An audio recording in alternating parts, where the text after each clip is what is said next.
Would please start to find your seat.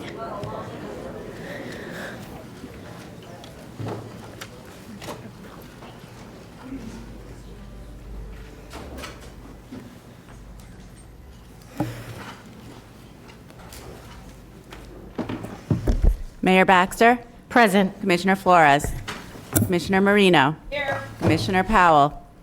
Commissioners. Thank you. Commissioner Sachs. Commissioner Weiss. Here. Vice Mayor Woodward. Here. Thank you. Thank you. I have a request by Commissioner Flores to attend virtually. I will entertain a motion. I have a motion by Commissioner Woodward. Second. I have a second by Commissioner Weiss. All in favor? Aye. Any opposed? Please see that the motion carries 5-0. 6-0. Good morning, and please let the record reflect Commissioner Sachs is here. Is Commissioner Flores? I'm here. Hi, good morning. Good morning. If you are able, please stand for the invocation and Pledge of Allegiance. All right.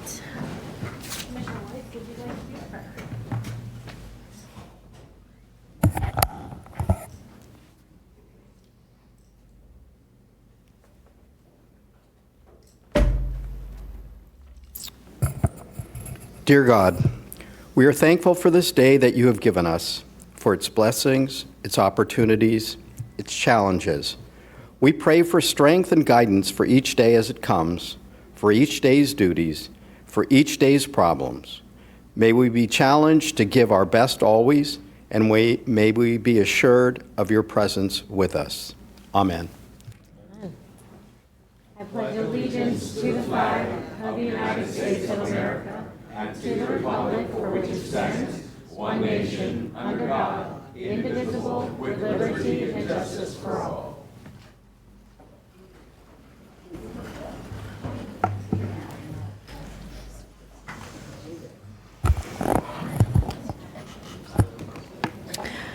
Administrator, do we have any additions, deletions, or substitutions? We do. Thank you, Madam Mayor. On page 16, 3C4 is a revised motion and title. On page 84, 4A is a deletion. On page 84, 4C is a revised proclamation. On page 84, 4H is a revision. On page 109, 6F9 is a revised motion and title.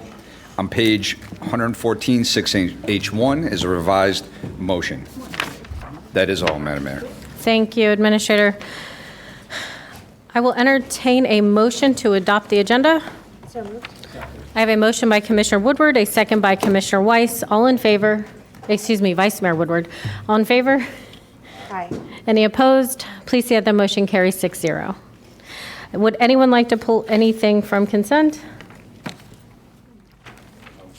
Nothing from consent. Okay. Motion to approve consent. I have a motion by Vice Mayor Woodward to approve consent, a second by Commissioner Weiss. All in favor? Aye. Any opposed? Please see that that motion carries 6-0. Would that be 6-0 or 7-0? 7-0, excuse me. Commissioner Flores is virtual.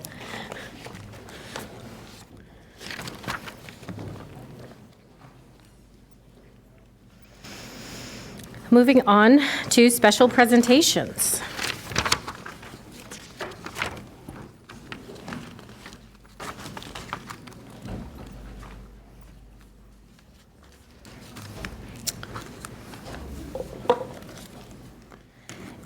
Is someone doing a National Intern Day for you, Commissioner Flores? Or it's canceled? Perfect. Okay. We are going to start then. I'm going to take the first, I'm going to do Commissioner Flores' United States 250th birthday proclamation, and then we will go in order from there. If you have joined us today for America's 250th anniversary, please come forward to the podium on my right.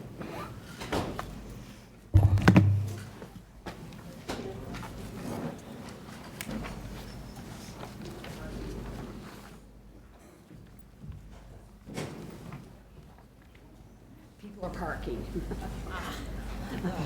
No worries. Good morning, guys.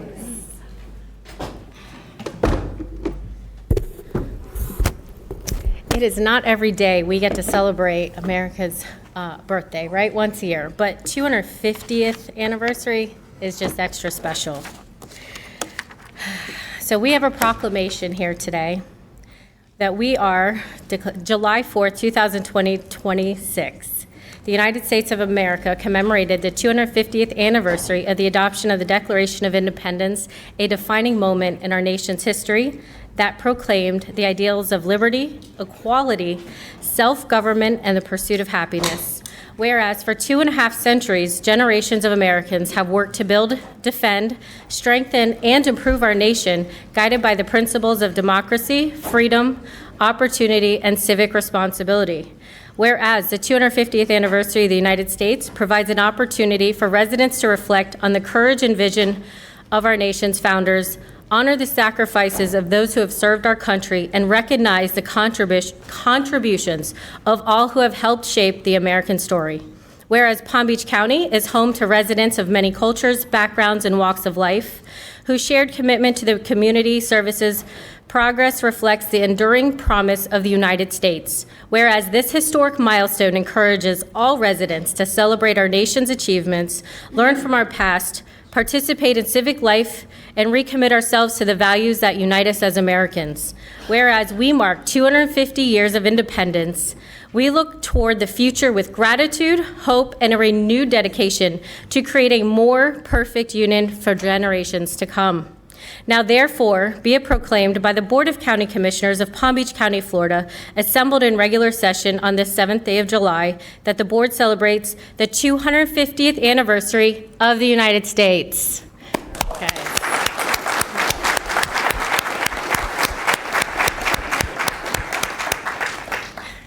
This country is built by so many amazing people. And if you're a veteran here today, please stand up. Let's give them a round of applause. Thank you so much for your service and what you've done for this country. Would you like to come up and say a few words?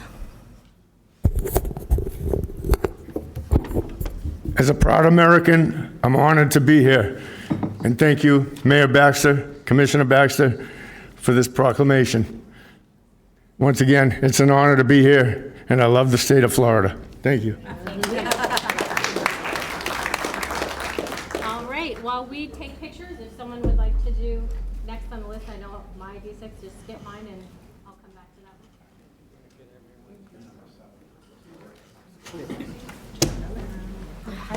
one. And if they did part, they want to come up. We're going to take a picture of facing this. The other day. More pictures.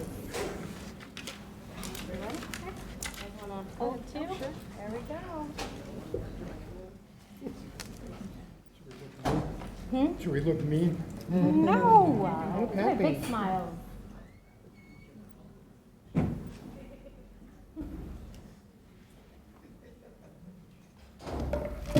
I do the thumbs up.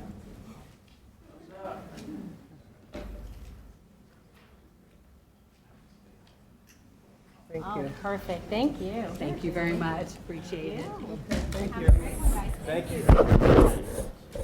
Good morning, everyone. May I have the individuals from Rhonda's Promise Incorporated please approach the well.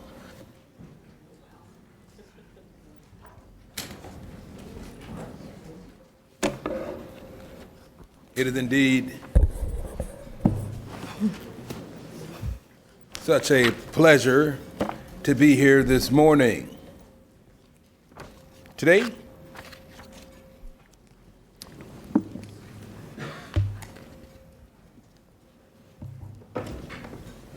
with us, my 2011 Leadership Palm Beach County classmate, Rhonda Rogers, and her team are here. What do we have with you? Wall's here. This consists of her board and her clients. Today we recognize the 5th anniversary of Rhonda's Promise Incorporated. Whereas Rhonda's Promise Inc. was founded by Rhonda Rogers with a vision to uplift, empower, and transform the lives of women and girls throughout the southern Palm Beach County community by providing resources, support, education, and hope to individuals and families facing challenges. For 5 years, Rhonda's Promise has remained steadfast in its commitment to serving underserved populations through impactful programs focused on mental health awareness, senior engagement, youth development, health and wellness, community outreach, and family support services. And whereas the organization has become a trusted community partner, creating opportunities for individuals to thrive through innovative programming, advocacy, and meaningful connections. Through the dedication of its leadership, volunteers, community partners, sponsors, and supporters, Rhonda's Promise has positively impacted countless lives while fostering a culture of compassion, service, and empowerment. And whereas the theme of its 5th anniversary celebration, Promises Kept, celebrating 5 years of transforming lives, reflects the organization's unwavering dedication to fulfilling its mission and making a lasting difference in the communities it serves. And this milestone anniversary represents not only 5 years of achievements, but also a continued commitment to expanding opportunities, inspiring hope, and building stronger, healthier communities for future generations. This is the important part. Now, therefore, be it proclaimed by the Board of County Commissioners of Palm Beach County, Florida, assembled in regular session on this 7th day of July 2026, the Board of County Commissioners recognizes the 5th anniversary of Rhonda's Promise Incorporated. Ladies and gentlemen, Rhonda Rogers.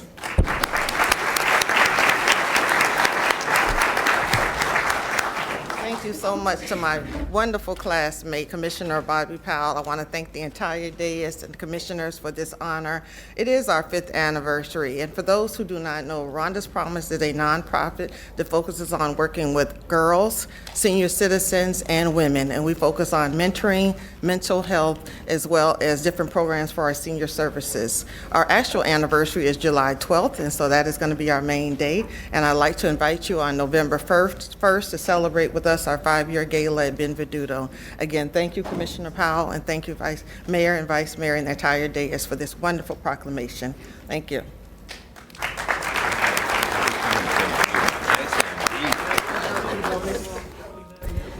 So I almost forgot one of our most important guests, and her name is Gala. She is down here, is a sweet, approximately 6-year-old pup who came to Palm Beach County Animal Care as a stray in March.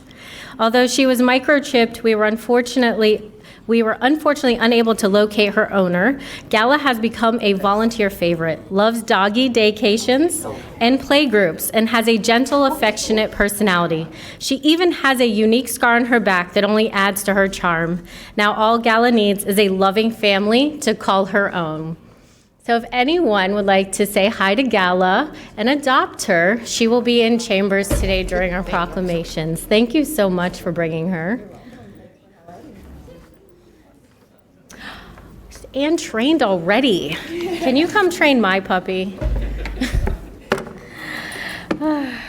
Let's give a round of applause for Gala. Super sweet, everyone. We are going to move on to Park and Recreation Month. So if you are here from Parks and Rec, please come forward.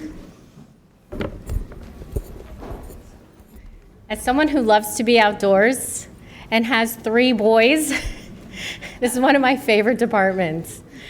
So, Parks and Rec Month, so July 2026. Whereas in 1985, the National Recreation and Park Association declared July as Park and Recreation Month. Whereas the 2026 theme is the power of celebrating many ways Parks and Recreation join people and communities through the power of connection, play, community, nature, belonging, and well-being. Whereas the Palm Beach County Parks and Recreation Department is celebrating 54 years of creating opportunities for healthy, happy living to the community at large.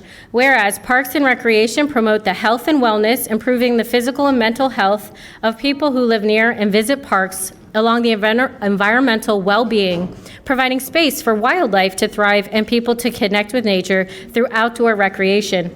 Whereas programming and education activities organized through Parks and Recreation, such as out-of-school time recreation, youth sports, swim instruction, and environmental education are critical to childhood development. Whereas Park and Recreations contribute to a community economic prosperity through increased property values, expansion of the local tax base, increased tourism, the attraction and retention of businesses, and proactive crime reduction. Whereas the Palm Beach County Board of County Commissioners recognizes the tremendous benefit derived from the park system and celebrates the county's CAPRA accredited National Gold Medal Award-winning Park and Recreation Department team. I don't think I could say that 3 times fast. Now therefore be it proclaimed by the Board of County Commissioners of Palm Beach County, Florida, assembled in regular session on this 7th day of July, 2026 in Palm Beach County, it is hereby proclaimed Park and Recreation Month. Thank you, everyone.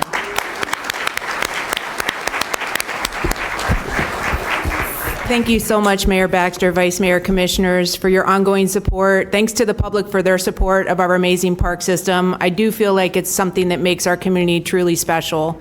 I want to give a special shout out, if it's okay, to our workers that are out in our parks right now. They're cleaning restrooms, they're preparing ball fields, they're getting ready to provide lifeguard services at our water parks, accept field trips to our nature centers and our Japanese garden. They're doing it all behind the scenes in public service, and I just want to say thank you to all our Parks and Recreation professionals. And we're shining a light on our veterans today as well, for all Parks does for physical, mental, and social health, as well as economic health. I want to introduce Tony Moore, who's with our Clean and Sober Sports League that's here, and also a veteran. Dr. Pete, a clinical psychologist with our VA Medical Center. Thank you, Dr. Pete. And Bobby Steen, who works in Parks and Rec, who's also a veteran. And Dr. Pete, would you like to say a couple words about parks and the role they play in the lives of veterans? Hi, I'm Dr. Pete from the VA. If you don't know where it is, it's on Blue Heron. And I represent the Mental Health Service, and I'm the liaison between the community and the Mental Health Service. And part of that liaison role is to work with any private or nonprofit or public service that helps veterans. One of the main players we have is the Parks Department.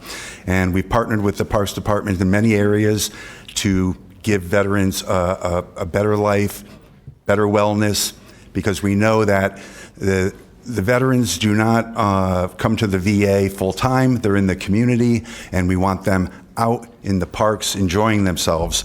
It's all over good well-being, and we have future plans to do more with the Parks Department so we can get veterans out of the house and tackle the isolation and loneliness problem. So we look forward to working more with you. Thank you.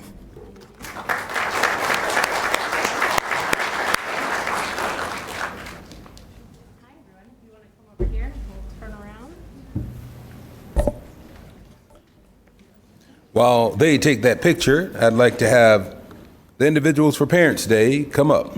I have Ms. Elisa Kramer, Adam Davis, Ike Powell, Dr. Twila Davis, Dr. Shana Ginsburg, Dr. Amanda Terrell, Dr. Lynn Hargrove, Tammy Fields, Marcella Perez, Families First, Tamaya Williams, Giovanna Wilson, LaToya Taylor, Chandra Crosby, Elizabeth Robinson, Dr. Charles Smith, Maria Val, Candace Dixon, Anita Winkus, Chandra Dawkins, Douglas Coverly, Reggie Durandis, and Lauren Zuckman.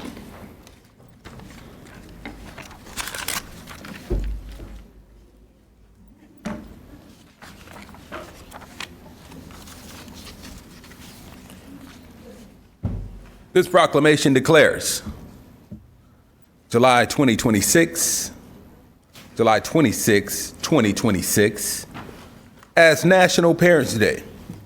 Whereas, in 1994, The United States Congress established the fourth Sunday of July as National Parents' Day to honor and recognize the vital role of parents raising children and the importance of effective parenting. And parenting is a lifelong commitment requiring unconditional love, patience, and tireless dedication to nurturing the physical, emotional, and intellectual growth of children.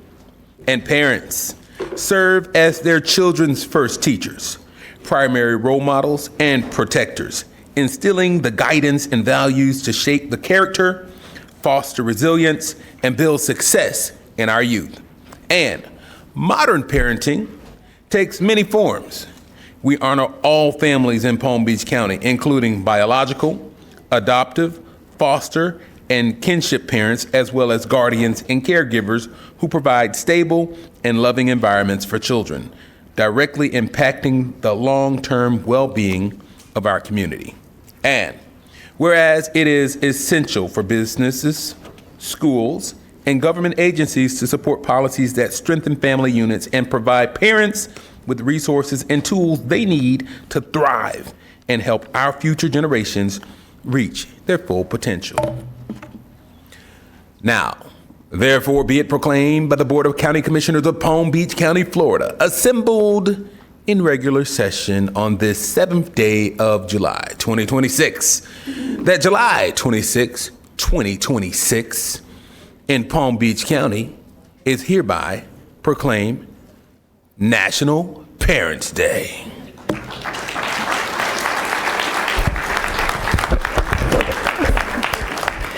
Good morning. Thank you so much, Commissioner Powell, Mayor, Vice Mayor, Commissioners, County Administrator. We appreciate this acknowledgement of National Parents' Day. We are accepting this proclamation on behalf of all who raise children and help to fill their childhoods with positive experiences. I have benefited from amazing, loving parents, and I think of them in acceptance of this resolution, this proclamation. And I also think of all of the families that you mentioned, the types of families who support children and help them to grow brighter futures. While parenting is unbelievably rewarding, any parent can also attest that parenting also is incredibly stressful and has its demanding moments. So we encourage parents and caregivers to take advantage of the supports the Palm Beach County Youth Services Department and our community-based agencies provide to help manage stress, enable safe supervision of children during summer and out-of-school time hours, and to strengthen families. And many of those community-based agencies and summer camp scholarship program providers are here today, and we appreciate the high-quality work they do to enhance our community. We thank the board for your commitment to growing brighter futures and to youth services staff who work tirelessly to fulfill that mission. And we thank Palm Beach County property taxpayers for their support in helping to make these needed services available throughout Palm Beach County. Thank you.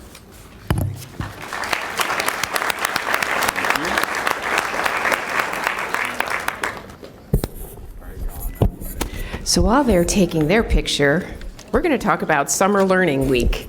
And my list is really, really long of everybody that is going to be coming up here for the to the podium for this proclamation, because it shows the true partnership of the county with all of our nonprofits in the county to do good work. So I'm going to read the list and the agencies that they represent, because I think it's important that you know who is here today. So when Ike is done over there, he's going to come over here as he's the Director of Outreach and Community Programming. Douglas Crane, who's the Director of Libraries. Alicia Garrow, Finance and Facilities Division, Director of Library. Elisa Kramer, Director of Youth Services. So we'll take the picture when they're all here. But as I call your name, come on up. Tammy Fields, Deputy County Administrator. Adam Davis, Assistant Director of Youth Services. Jennifer Cirillo, Director of Parks and Recreation. Paul Connell, Deputy Director of Parks and Recreation. Dr. Twyla Taylor, Dr. Shayna Ginsburg, Dr. Amanda Terrell, Dr. Lynn Hargrove. Mary Hart, CEO, YWCA of Palm Beach County. Lauren Zuckman, Chief Communications and Partnership Officer, Children's Services Council of Palm Beach County. Elizabeth Robinson, Communication Specialist, Prime Time, Palm Beach County. Dr. Charles Smith, Director of Research, Prime Time, Palm Beach County. Hi, Ike. Maria Vel, Senior Final Business Specialist, Primetime Palm Beach County. Candace Dixon, Primetime Palm Beach County. Anita Winkins, Primetime. Marcella Perez, Families First of Palm Beach County. Chandra Dawkins, Chief Research Development Officer, Boys and Girls Club of Palm Beach County. Douglas Kuvilli, I'm sorry, I probably pronounced that wrong. How was it pronounced? Do you mind taking cards? Douglas Kuvilli, Boys and Girls Club of Palm Beach County. Reggie, I'm going to butcher this one, I apologize. Durandis, founder and CEO for the Children. Tamia Williams, Giovanna Wilson, Latoya Taylor, Chandra Crosby, Jaron Ivory, Mentoring Initiative Specialist, United Way of Palm Beach County. Travis Conway, Executive Director, Edna Runner Learning Center. And Phyllis Parthamer. Did I say that right? Sure. Okay, in-person coordinator for Center for Independent Living. What a wonderful collection of folks that we have here today and all the partners that Palm Beach County, the Board of County Commissioners has with the general public and the community. So today we are declaring July 6th through 10th, 2026 as Summer Learning Week. Whereas summer learning is an essential component of students' academic and personal development, providing opportunities for youth to explore new interests, build skills, and remain engaged during the summer months. Can you guys print this any smaller? Holy heavens. Whereas high-quality summer programs are proven to mitigate summer learning loss, the out-of-school time phenomenon which students lose significant academic ground, ensuring that all children in Palm Beach County return to school ready to succeed. And whereas with funding by the Board of County Commissioners and the Children's Services Council of Palm Beach County, the Palm Beach County Youth Services Department supports summer learning by administering the Summer Camp Scholarship Program, which provides thousands of children with access to safe, enriching, and educational summer camp experience they might not otherwise afford. And whereas the Palm Beach County Youth Services Department further enhances the summer experience by partnering with Primetime Palm Beach County, the school district, local community organizations, municipalities, and the county's Parks and Recreation Department to ensure summer camp providers offer high-quality programming that builds skills for learning and life while fostering academic resilience. And whereas serving as a cornerstone of summer learning by hosting the annual Summer Reading Challenge, the Palm Beach County Library System encourages thousands of children and teens to maintain literacy skills through reading challenges and educational initiatives. And whereas the Palm Beach County Library System provides free access to summer activities, including STEM workshops, creative arts, and digital resources, offering a safe and stimulating environment for lifelong learning throughout the summer break. And whereas our community needs to recognize the importance of investing in our youth during the summer to close the achievement gap and support the long-term prosperity of Palm Beach County. Now, therefore, be it proclaimed by the Board of County Commissioners of Palm Beach County, Florida, assembled in regular session on this 7th day of July 2026, that July 6th through 10th, 2026 in Palm Beach County is hereby proclaimed Summer Learning Week. Thank you very much. Who wants to talk? Good morning, and thank you so much, Commissioner Marino. We appreciate your support and this proclamation. I want to thank all of our partners that are here with us today, and you mentioned many of them that are here. There's others that are with us online. This proclamation is extremely important to us. So I'd like to start by saying good morning, Mayor, Commissioners, County Administration, and community partners. I'm Mike Powell, Youth Services Department, Outreach Community Programming Division Director. On behalf of the Youth Services Department and the many organizations, educators, staff, and volunteers who serve young people throughout this county, thank you for proclaiming Summer Learning Week. This recognition celebrates our collective efforts, including schools, nonprofits, libraries, summer camps, expanded learning opportunities, Super Summer Spelling Bee, community programs, and so much more that help children and teens stay engaged, continue learning, and build skills for success throughout the summer. We are grateful for your leadership and continued investment in programs that support youth services and strengthen our community. Thank you for your support and helping make Palm Beach County a place where all can thrive. Thank you so much.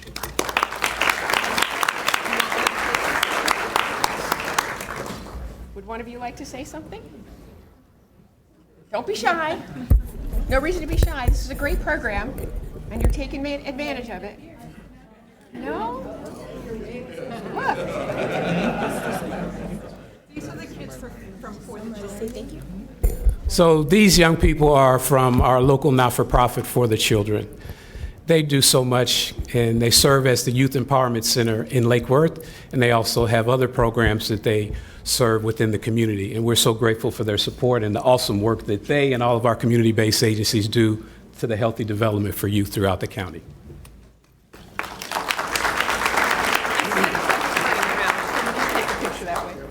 Yeah, it's easier. Because then you've got, come on, okay, all the shorter people. I'll take my heels off, then I'll be shorter. All right, come on up here. Come on. Come on.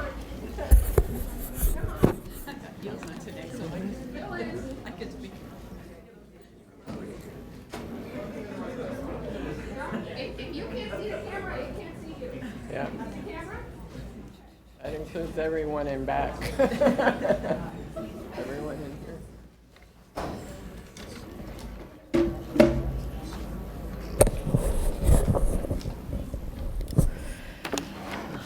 Well, let's keep this party going, shall we? So, reflecting off of what Commissioner Marino has done, we're going to look at declaring July 14th as National Psychologist Appreciation Day.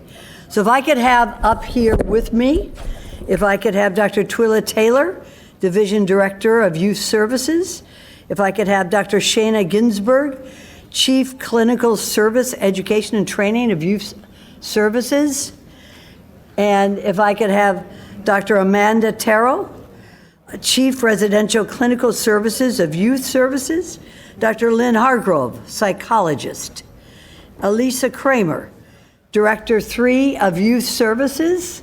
I see that, y'all just come floating right over here. See, ladies and gentlemen, all these different wonderful people are connected by one outstanding service idea, which is to help the youth of Palm Beach County.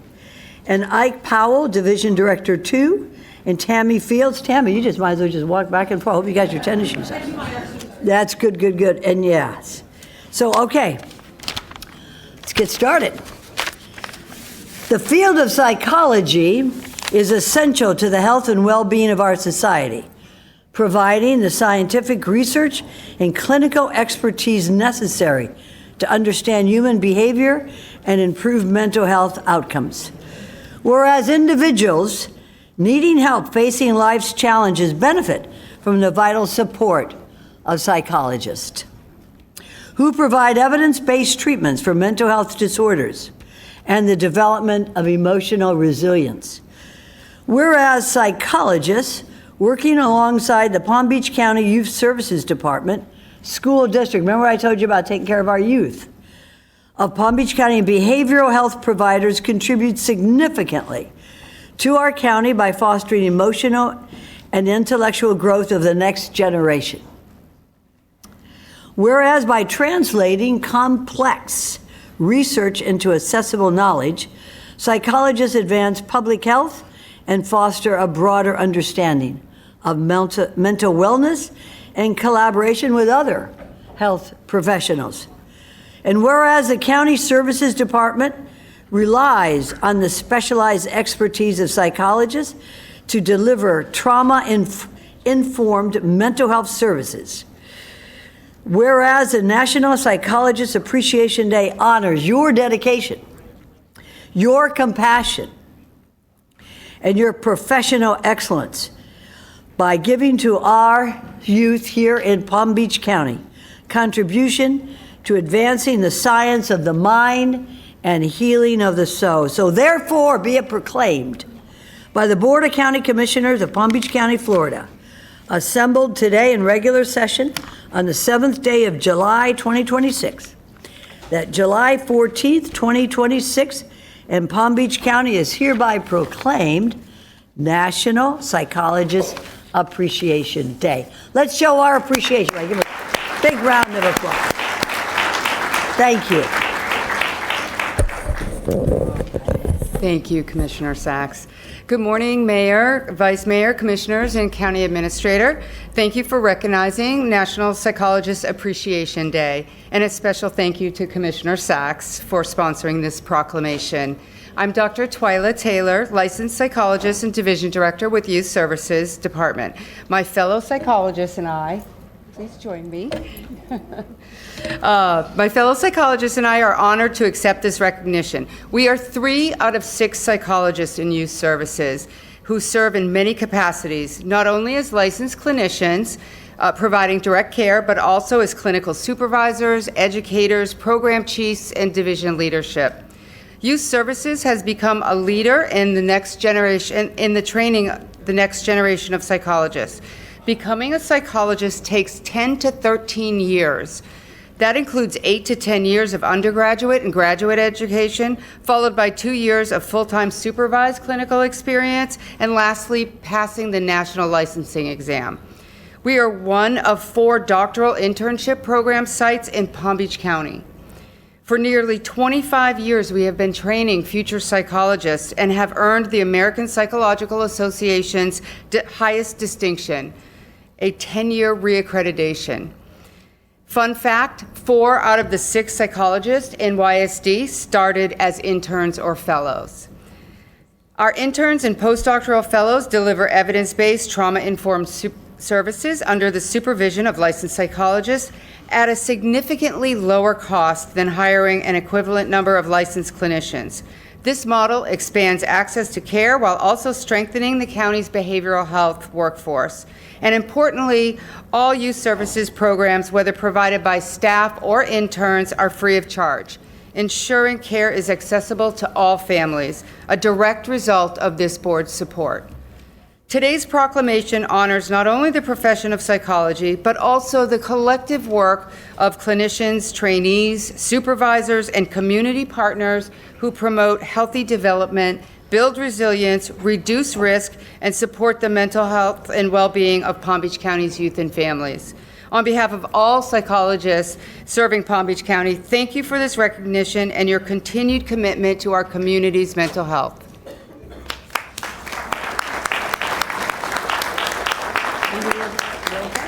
Excellent. Let's take that picture. So I'm going to do a brief public service announcement for youth services. I know there's an item on the ballot in November having to do with property taxes. And if we do away with property taxes, programs like youth services are in danger of going away. Programs that put lifeguards at our beaches are in danger of going away. Programs that do maintenance on our parks are in danger of going away.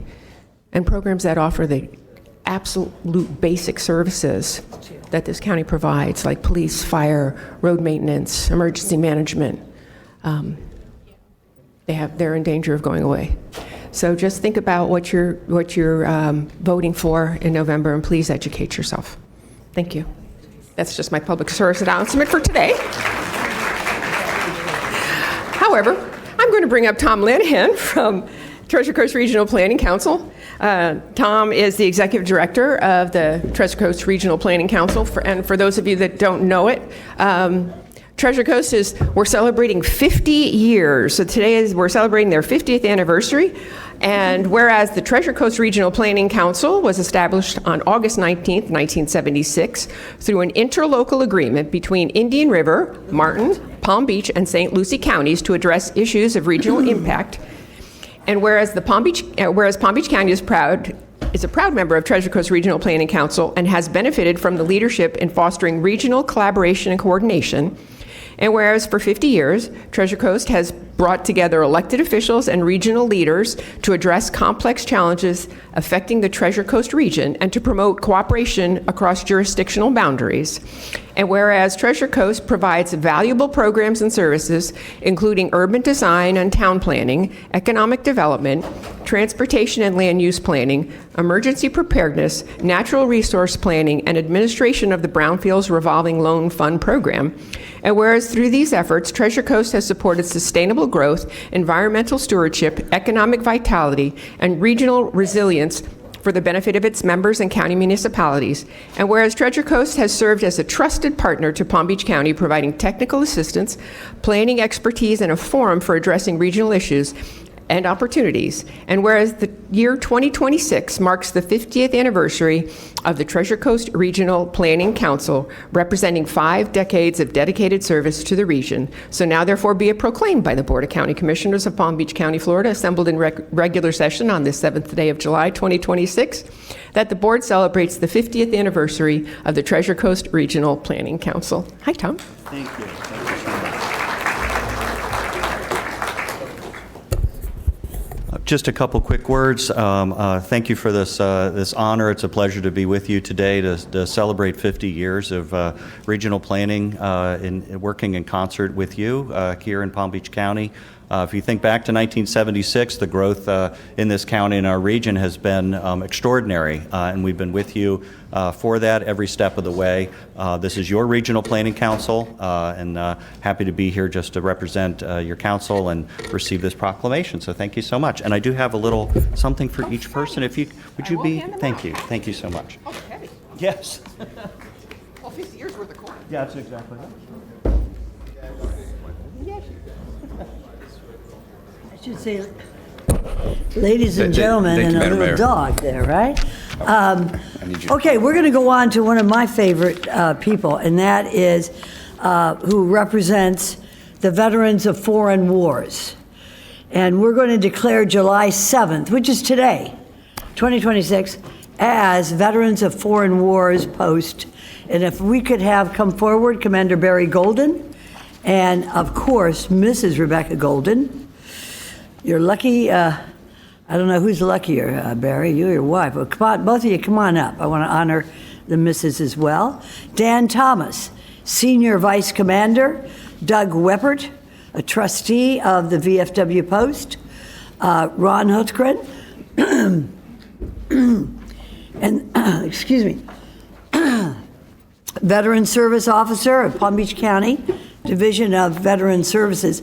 I saw a couple of folks here who raised their hand and stood up when our mayor proclaimed it today as being America's Day.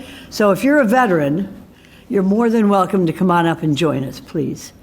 And Natalie Vasquez, Division Director 3 of Veteran Services. And Barry Golden served, you know, a veteran of foreign wars, as my dad would say, are veterans who served in combat. And our commander of this VFW post served in Vietnam, 1969. For those of you who were not born in those days, 1968, 1969 were the years of the Tet Offensive, where there was a massive onslaught against our American combat officers and servicemen in Vietnam at that time. So, Commander, for serving then that time, and you're giving back so much today, I salute you, sir. Thank you very much.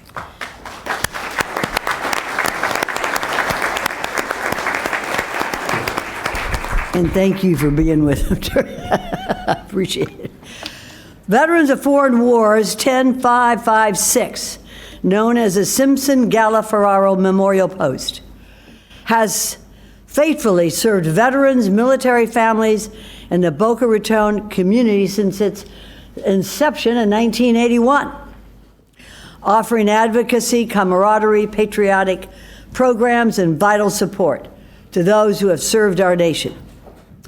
Whereas this particular VFW post has demonstrated unwavering dedication to honoring America's veterans through community outreach, youth scholarships, and every year at Memorial Day and Veterans Day, ceremonies at Veterans Park are there for all of us. And I know that my colleague, Commissioner Woodward, and I are always out there, as well as commissioners who sat in my seat before I got here. We're always there, out there with you, Commander. As a member of that post since 2003, Commander Barry Golden was elected commander in 2006. You've consistently upheld the VFW's core values while strengthening the ties between veterans and the community. Since 2008, you've served as a state VA volunteer service representative and a veterans representative at the West Palm Beach VA Medical Center, where VFW Post remains one of the most active volunteer organizations. Whereas serving as that Vet Center Client, Community, and Stakeholder Board, Commander Golden provides guidance on veterans issues and contributes to the well-being of those who have served. Whereas Commander Golden and all of you who work with our veterans today devoted countless hours to advancing veterans' causes, promoting educational opportunities for youth. If you ever want to see the promise of America, you don't have to watch TV. You have to come over to this Veterans Park in Boca Raton, West Boca Raton, and see these young kids from our schools march in honor of their country. And all of this is because of Commander Golden and all our directors and helpers of our veterans organizations here. Palm Beach County recognizes and commends you, Commander Golden, and the entire group of the VFW Post for your outstanding service, dedication, and commitment to veterans, their families, and our community.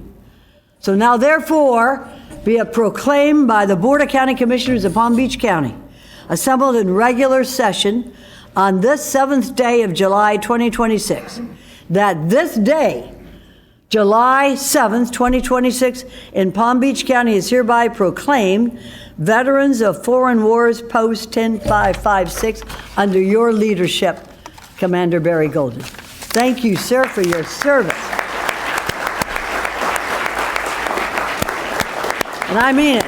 Vietnam in '69 was no picnic, was no parade. And so when we celebrate the 4th of July, I'm pretty excited about that because that was my war in terms of growing up as a young girl. We celebrated yesterday with fireworks and hot dogs and parties and barbecues, but it's because of the men and women today and those who have come before us today that we are able to do that. And I congratulate all of you. Anybody here who is a veteran, thank you, and all those who support our veterans. Thank you so much.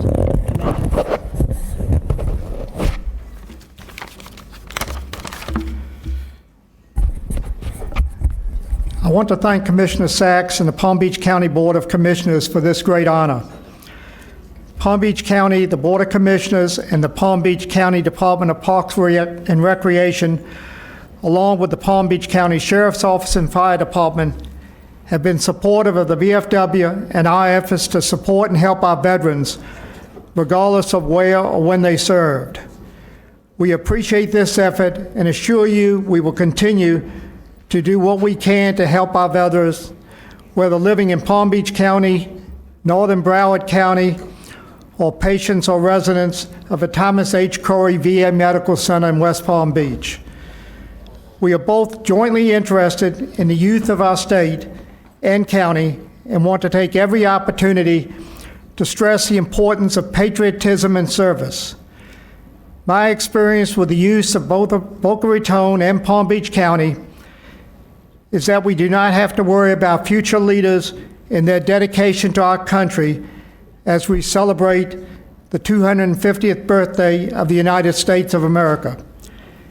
Thank you again for this beautiful proclamation, and I assure you we will continue to demonstrate that we are deserving of this great honor. Thank you very much.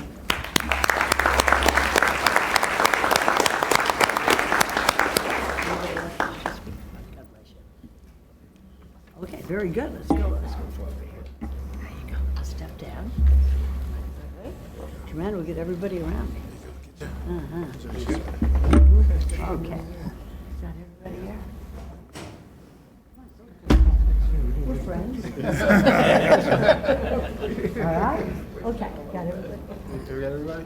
Thanks. You stand closer. Get a little bit closer. Everybody here? Okay.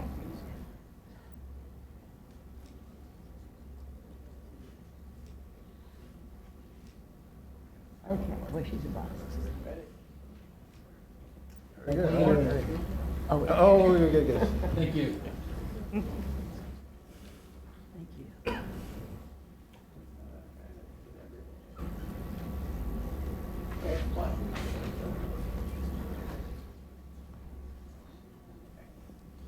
All right, we'll send you those pictures. Thank you. Okay?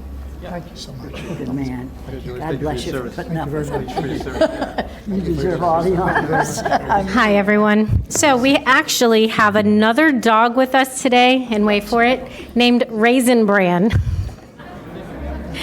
So, well, that's what it says up here, Raisin Bran. But now they're saying Kellogg is her name. So you take that for what it is, everyone. So, and she had 9 adorable puppies, and they were all surrendered. Their owners surrendered from Broward County and are now safe at Big Dog Ranch Rescue. So thank you to them for taking them in. We search for our forever homes. I am one of... She is one of her super cute young puppies bursting with energy and spunk. Excuse me, Raisin Bran had puppies, and Kellogg is the name of her puppy. I misread that. Now we're on the same page, everyone. So it says she will need lots of love, direction, and training, and that means more than just a puppy, but preschool classes. It says, I need you to patiently show me right from wrong as I grow. Please don't be upset if I chew on a few of your belongings or have accidents in the house while I'm learning. I promise I'll get the hang of it. I require lots of time, energy, and patience, but my sweet little face makes it all worth it. This is a learning curve for both of us, but if you invest the love and effort into helping me grow big and strong, I promise you'll gain a wonderful best friend for life. So everyone, please give Kellogg a round of applause. Commissioner Powell, you taking Kellogg home? No, I have a question. Okay. Does she have one pup or There- 2 scoops? It does not say in front of me. But, so Kellogg is here if anyone would like to pet and say hi to Kellogg. Thank you, Commissioner. You are welcome. All right, if I could have Stacey Caceres, Tammy Burton, Matt King, Ron Rice, Susan Gash, Mike Stahl, and Cliff Battles, and anybody else that is here for the proclamation declaring July 2026 as Plastic-Free July.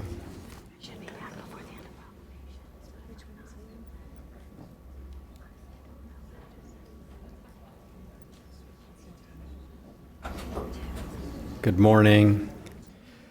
Whereas Plastic-Free July is a global movement that encourages people to use less or no plastic in July, and whereas less than 9% of plastic actually gets recycled, so substantial amounts of plastic continue to increase in landfills, taking up to 500 years to deteriorate. Making small changes like eliminating single-use plastics from day-to-day habits can collectively make a significant difference to our communities, natural resources, promoting cleaner streets, oceans, beaches, and communities. Whereas Palm Beach County implements strong efforts to protect, enhance the environment, including the preservation and restoration of natural areas, the maintenance and beautification of public parks, and the active participation in beach cleanup initiatives. Whereas one of 7 strategic priorities of Palm Beach County through the Strategic Planning and Performance Management Environmental Protection Cross-Department Team is to promote programs and activities that protect, preserve, and enhance natural resources while providing for sustainable living.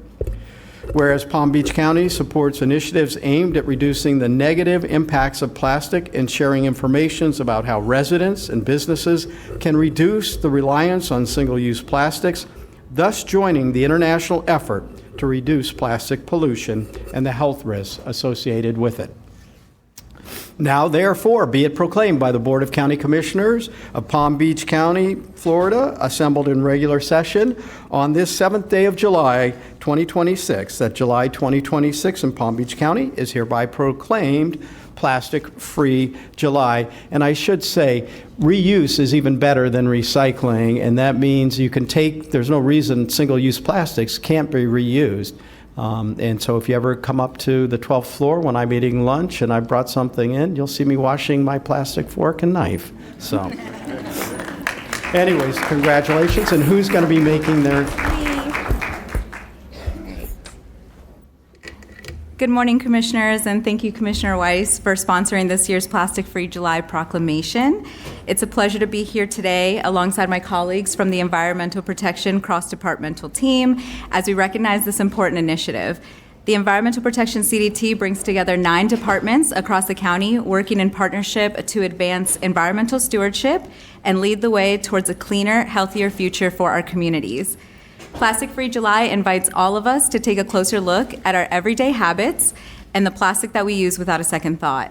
Small swaps like skipping single-use bags, straws, and bottles add up to real impact for our oceans, our waterways, and our neighborhoods when enough of us take part. Palm Beach County is glad to stand behind this effort again this year, and through our ongoing cross-departmental work and commitment to sustainability, we remain focused on protecting our natural resources and supporting the community's efforts to make a positive difference. Thank you.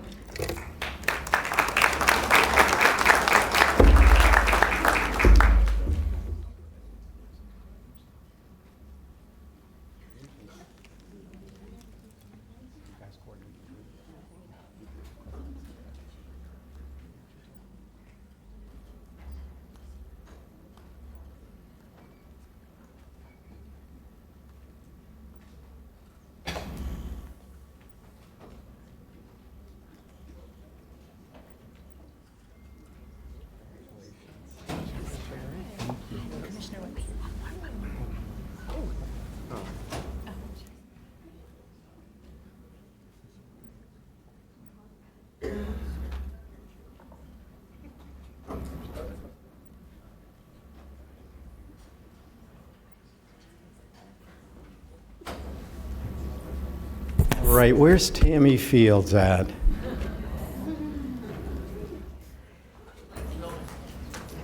There she comes.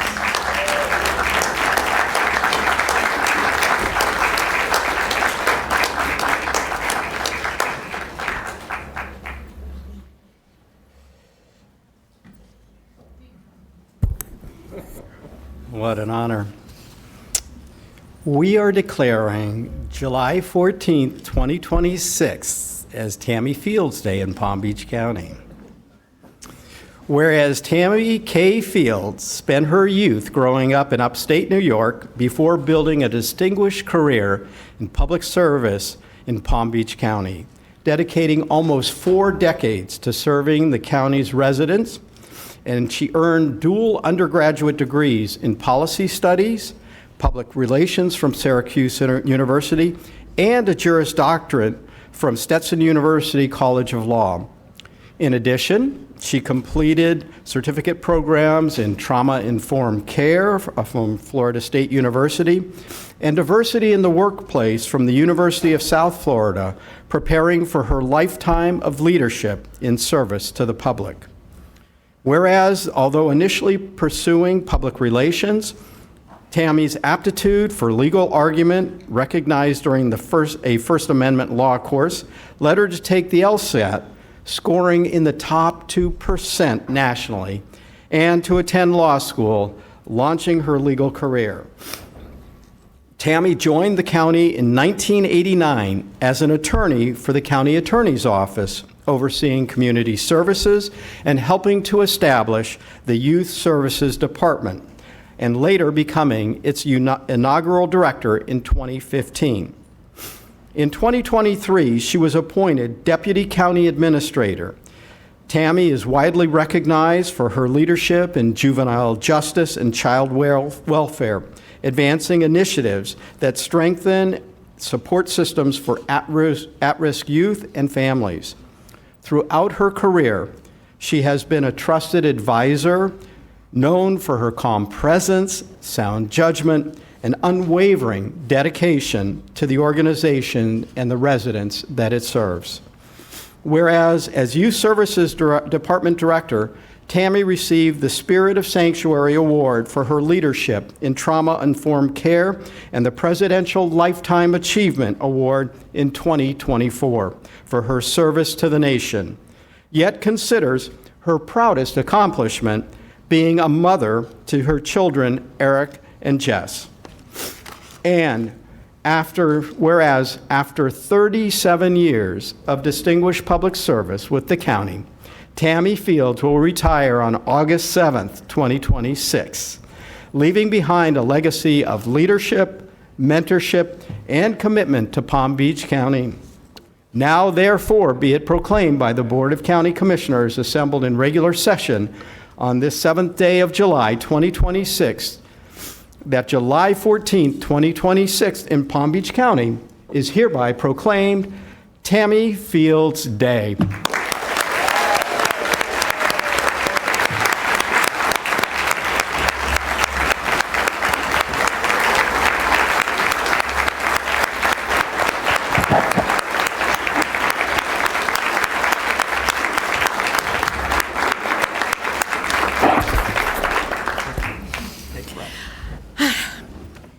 Thank you. That was overwhelming.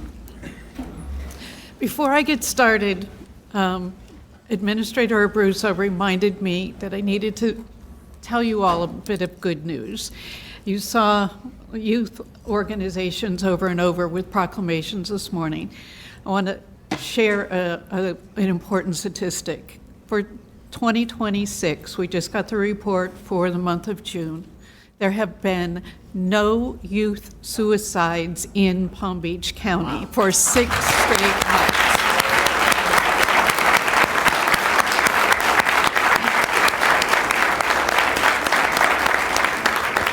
And that's attributable to all of those people you recognized earlier today. So, deep breath. I want to say thank you.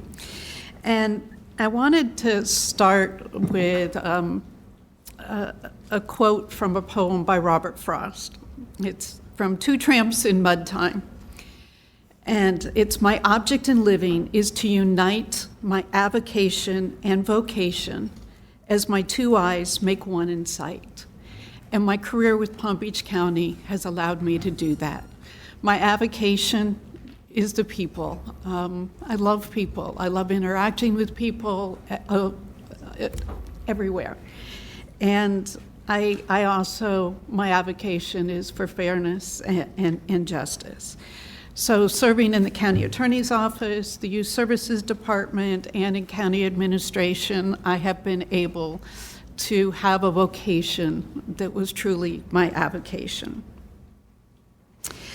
Few of you may know this, but my public service actually started as a janitor on an Army base when I was in high school. Those of us who are on free and reduced lunch had the opportunity to apply, and so that's where I really started to learn about public service and had the opportunity, because my grades were the highest of all of us that were working there.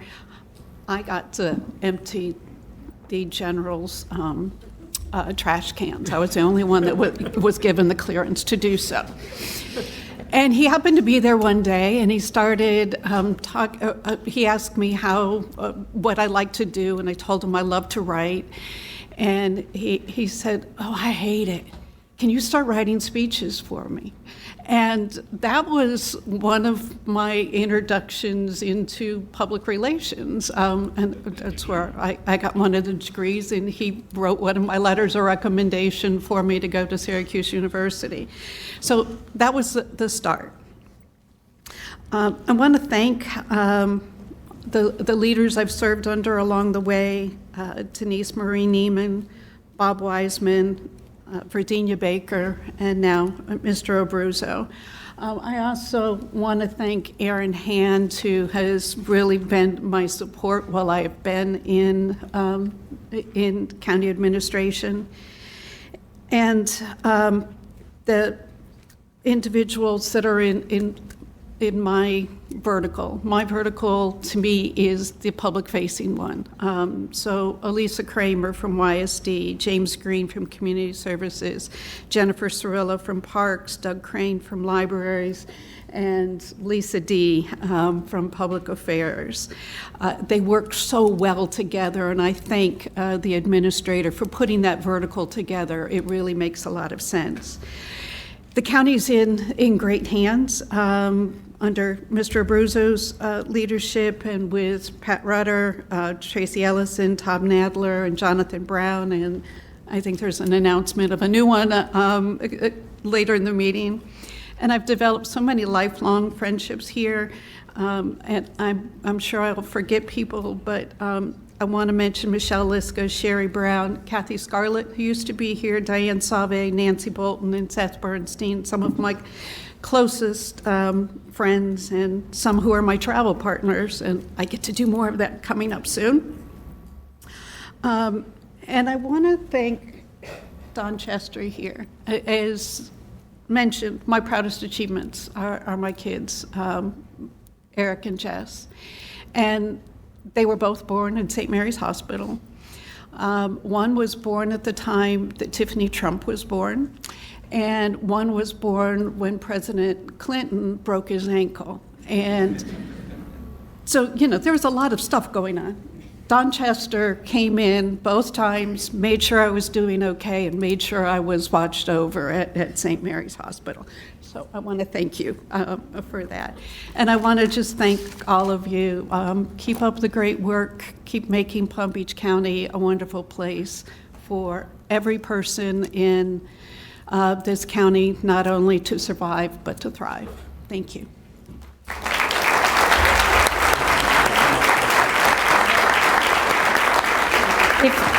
Tammy, if you would, please join us up on stage for a photo. Of course, please go ahead.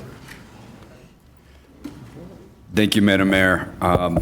I cannot tell you how incredible it has been to work with Mrs. Fields for the past year.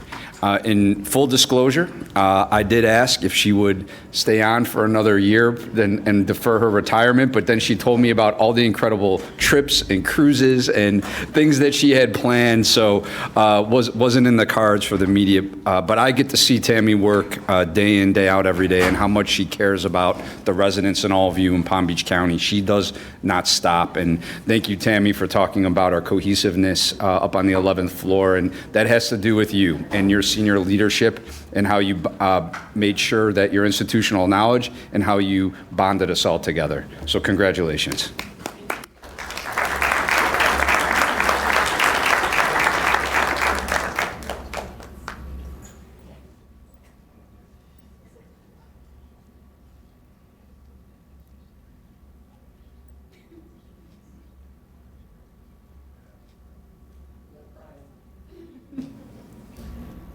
Beautiful. Thank you. I appreciate it. That's okay. I won't be going to long.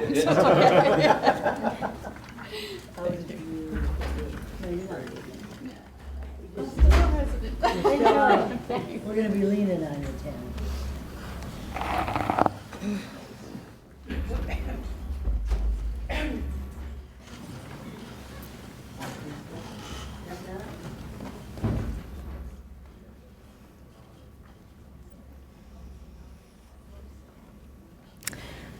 Well, that will conclude our special presentations. We will move on to public hearings, and we have OFMB, Office of Financial Management and Budget. Mayor, may I be recognized? You may. Can we get a motion to receive and file the proofs of publication?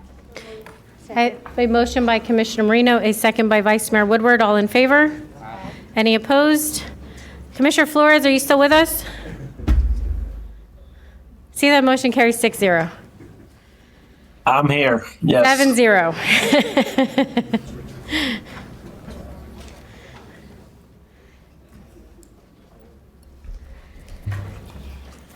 Sherry, floor is yours. Good morning. I'll be quick with this one. This is our annual agenda item that allows us to add non-ad valorem items to the tax bill. And so we have a couple of nuisance abatements this year where we've taken care of some pools for people, and this would allow us to recoup what we've spent. That's it for me. Okay, I'll entertain a motion. I have a motion by Commissioner Marino, a second by Commissioner Weiss. All in favor? Any opposed? Please say that the motion carries 7-0. Thank you so much. County Attorney. We have 5B1.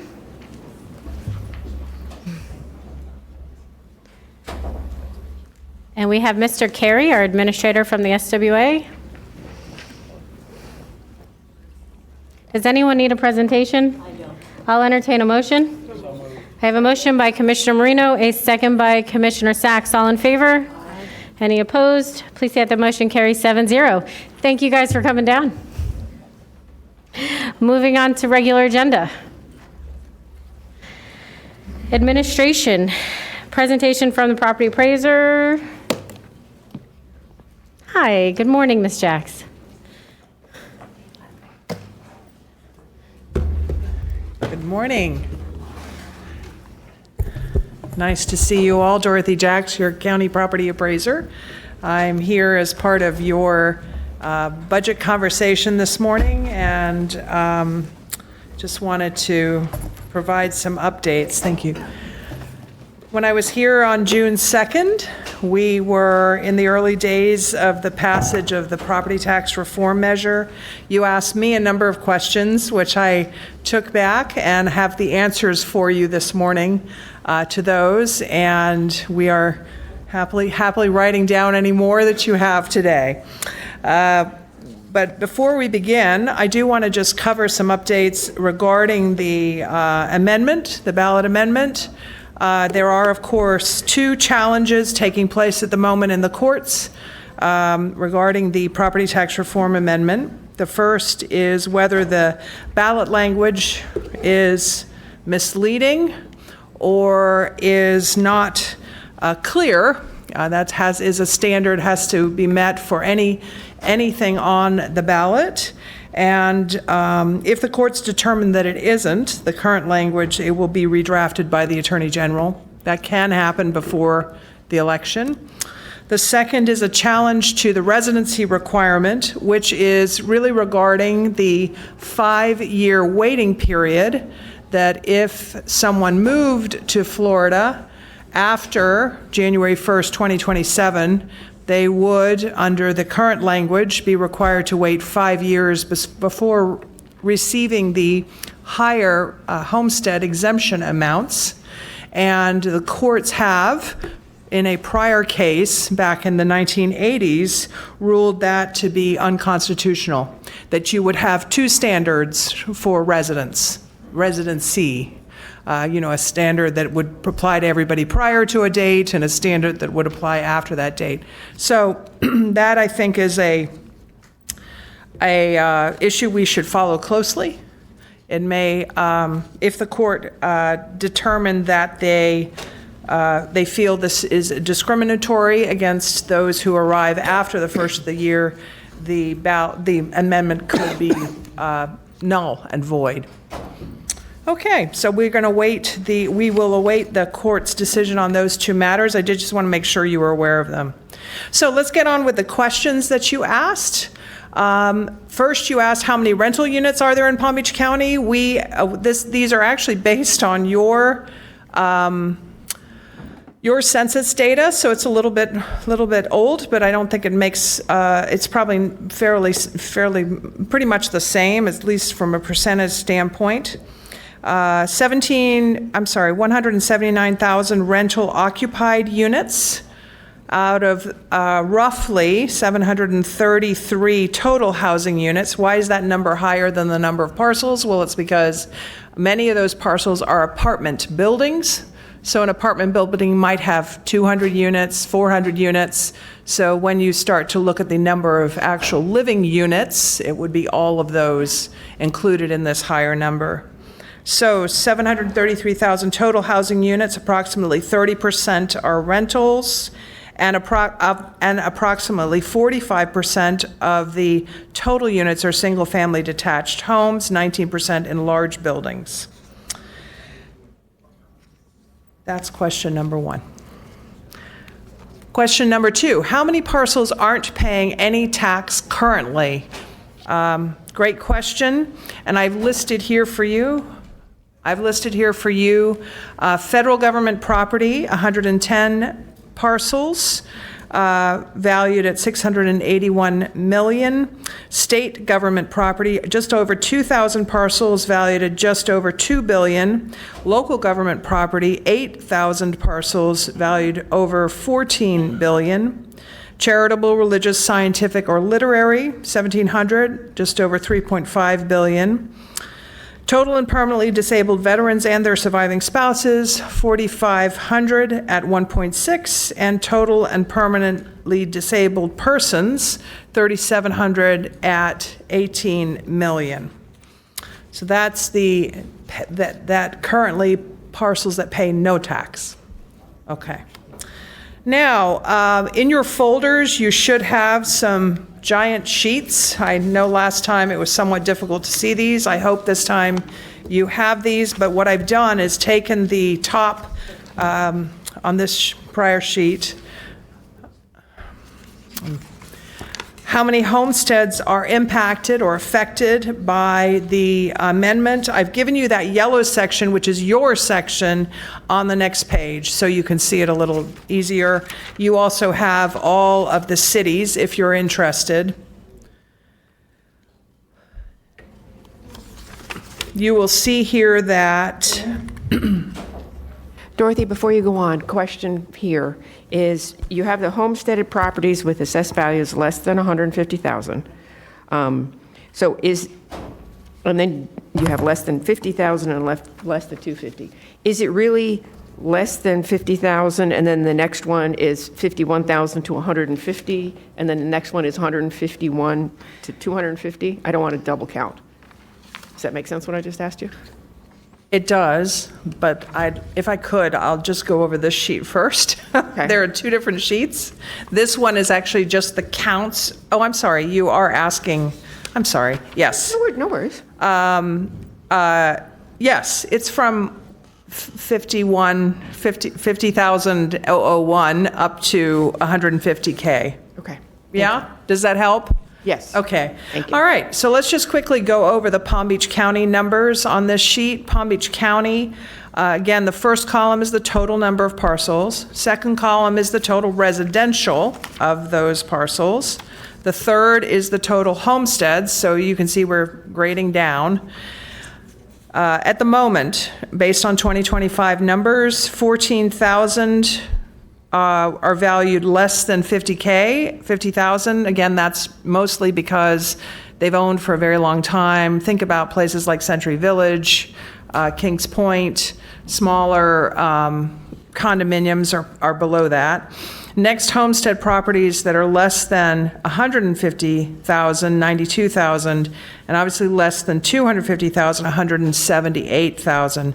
Now, I will point out, so that's 178,000 of 369,000 have value less than 250,000. If we look back to the total number of homesteads, 369,000, and then we look to the right, homestead properties less than 250K, 178,000.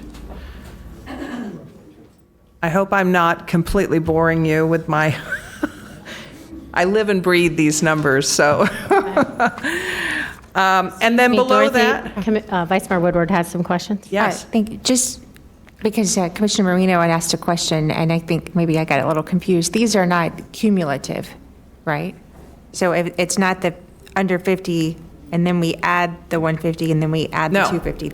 They're all in there. Okay. Yeah. All right. So the 14,000 are in the 178. Right. Yeah. Okay. I did give you, again, on this enhanced slide, I've given you your other districts, the unincorporated, fire rescue, and Palm Beach County Library. As all of them are different because all of them serve a different group of parcels. Okay. Okay. So having said that, I do want to point out, of course, that all homesteaded properties, whether they're under the 250K or not, are getting would get an increase in their amount of their exemption, right? On average today, most homesteaders save about $800,000 about $800 in tax savings for their homestead. So that's what your homestead today is worth, about $800. In 2027, that would go up to about $2,700. and in 28 up to about 3,500. And of course, that would depend on your millage rate, which is in question. Could the millage rate go up? And of course, where you live in the county. If you live in a city like West Palm Beach, your millage rate is quite a bit higher than if you live in the unincorporated area. Excuse me again, Dorothy. Vice Mayor Woodward, you're recognized. Hi, thank you. To just clarify, because this is talking parcels, and on the previous slide, you had told us about the number of housing units. So a condo building can have homesteaded and rental ones. So how do the parcels divvy up when it comes to that? If it's like a multifamily building? So in a condominium building, certainly you can have some residents who are homesteaded because they're permanent Florida residents. You could also have seasonal rentals. You could have seasonal residences who are not renting at all. And then you could have rentals, people who are renting their apartments. So how does the parcel count then do it? Because if it's a single parcel versus unit, because we're kind of comparing two different numbers here. No, a condominium is a parcel. Okay, it is singly owned. One person owns it, or a business owns it. It's okay. So As if it's an opposed to- apartment building, that was on the other sheet. That's Correct. all rentals. Correct. Okay. So an apartment building is one owner, one bill. A condominium, even though they might be one of 300 condominiums, is one owner, one bill. And that's a parcel, right? So a condominium is a parcel. A landlord who owns 200 units in a building is also a parcel. It's all about how it's owned will determine whether you're a parcel or not. Okay, so if you're a unit in an apartment tower, you are in those rental numbers, 733,000 units are available for rent, but you can see that's higher than our 630,000 parcels because that includes all of those. I've got 200 units. Does that help? I think what you're saying basically is if there's an apartment building and it is strictly an apartment building, it has one parcel control number, and the only person getting that bill is the owner of the entire building. Correct. Okay. The landlord. The landlord, If you can correct. think about it that way. Correct. The owner is the landlord, and he's the only person, or she's the only person getting that bill. So in the previous slide, when you said 733 units, 733,000 versus 659 total, basically there's 74,000 units that are in rental buildings with only one parcel control number. Absolutely. Okay. And it's easiest to explain it as a rental building, but you could also think about a flat, a townhome community that's all one owner. There are many of them around us that are all one owner, and they're all rentals. So, San Matera in Palm Beach Gardens are condominiums. Everyone owns their own parcel, but San Marano in Palm Beach Gardens is owned by one owner, and those are strictly rentals. Yes. Okay, thank you. Yes. Okay. Let me go on. I only have one more data slide for you. The next question asked was how much value is lost versus your current revenue stream? Last time I gave you value lost, but you didn't have the comparison of your total taxes levied. So let's look at that. Again, one page, I've given you all of Palm Beach County, including all the cities. And the next is the top 4 lines blown up a little bit so you can see them a little better. So again, I'll go across the top line. I'm going to put that down in hopes that it doesn't. I'll go across the top line, and Phil, please let me know if you have any questions. So Palm Beach County in 2025 levied $1.5 billion in property taxes. Obviously, you have other sources of revenue that come from other places, but that is your flat line ad valorem tax collection. In 2025, due to the homestead exemption, you lost $90 million. So that's the value of everyone's homestead bundled up into one. In 2027, the first year of the 150,000 exemption, that number would go to 221 million. And in 2028, when the homestead would go to 250,000, that number goes up to 324 million. So of the 1.5, right now it's 90 million lost, going to 221 million lost, then 324 million lost. And if you just see the last column, I've given you the percentage of loss from the ad valorem collection for the highest number, just the highest number. We can obviously we just calculate them out, the others. So it's 21% of your total collection. Again, all of this based on 2025. A lot of other factors come in. If you were to increase your millage, if non-ad valorems were to increase, they would all affect owners differently, but the loss, if you based it on 2025, if we, in effect, assumed that the exemption went up in 2025, that's the number it would be. The unincorporated county number is a lot higher. That's really because the collection from the unincorporated area is much lower. And also there are more people in the unincorporated area with higher lower values. Thus, the homestead value takes more away from what they would pay. Let's remember that everybody still will pay taxes. They'll still pay the school board, who is held harmless from the amendment. And of course, they all pay, many of them pay non-ad valorem assessments. Everyone pays the garbage assessment. And then certainly in a lot of areas, including a lot of the unincorporated area, there are other non-ad valorem assessments for stormwater drainage, the Lake Worth Drainage District, various districts like that. All right, that concludes my slides. I hope that was helpful.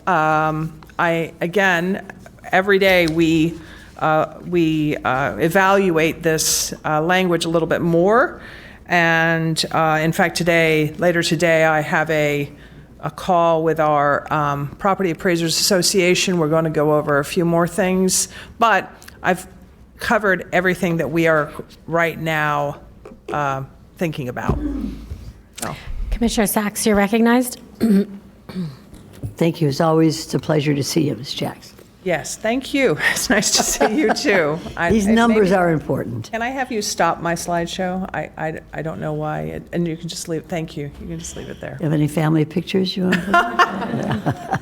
Let's just rock it. Ms. Jax, you just mentioned a few minutes ago what these, if the amendment is passed in November, what it would not affect, such as a school district and solid waste authority. Could you tell us what will be affected if the amendment passes in November? Well, your collection will be affected along with every one of our cities.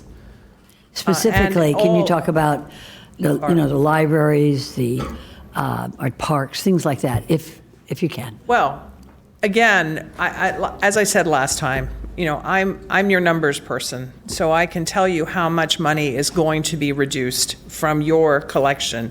The decisions about what will be affected at that point, I think, are really yours. I don't think I don't think it's lost on anyone that this is a significant change for all of our taxing authorities in Palm Beach County, whether it's the library, whether it is the healthcare district, whether it is the Children's Services Council, the Florida Inland Navigation District. You're doing exactly what I asked. Oh, good. Keep it up.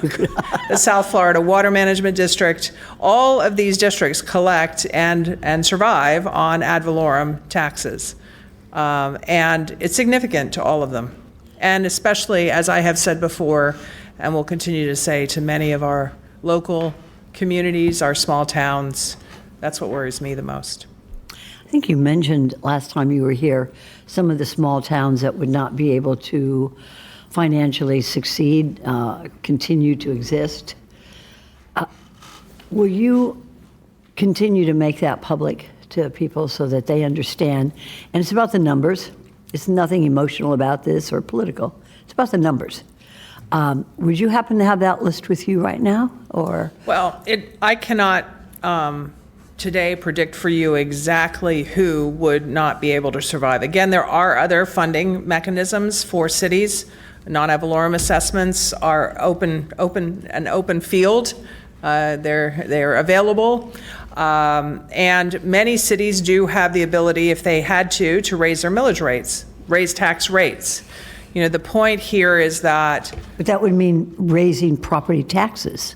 Absolutely. Correct. So if this amendment passes and some folks get a property tax exemption or a lowering of their property taxes, other people could see their property tax actually raise or rise. Right? Correct. And even that person may see that once their value goes over the $250,000 mark. So let's play this out in 10 years. Please, yes. Somebody's home, which today is worth $250,000, gets 3% cap every year. Their value is going to exceed $250,000. It'll be $300,000. It'll be $350,000 possibly. At that point, they will pay on that $100,000 between $250,000 and $350,000, and they will pay if millage rates have gone up and if non-ad valorems have been added on that higher. So they could actually take advantage of the property tax exemption if the referendum passes. However, that could cause them to actually pay more taxes if property values in this county go up, which is extraordinary to think that it would not.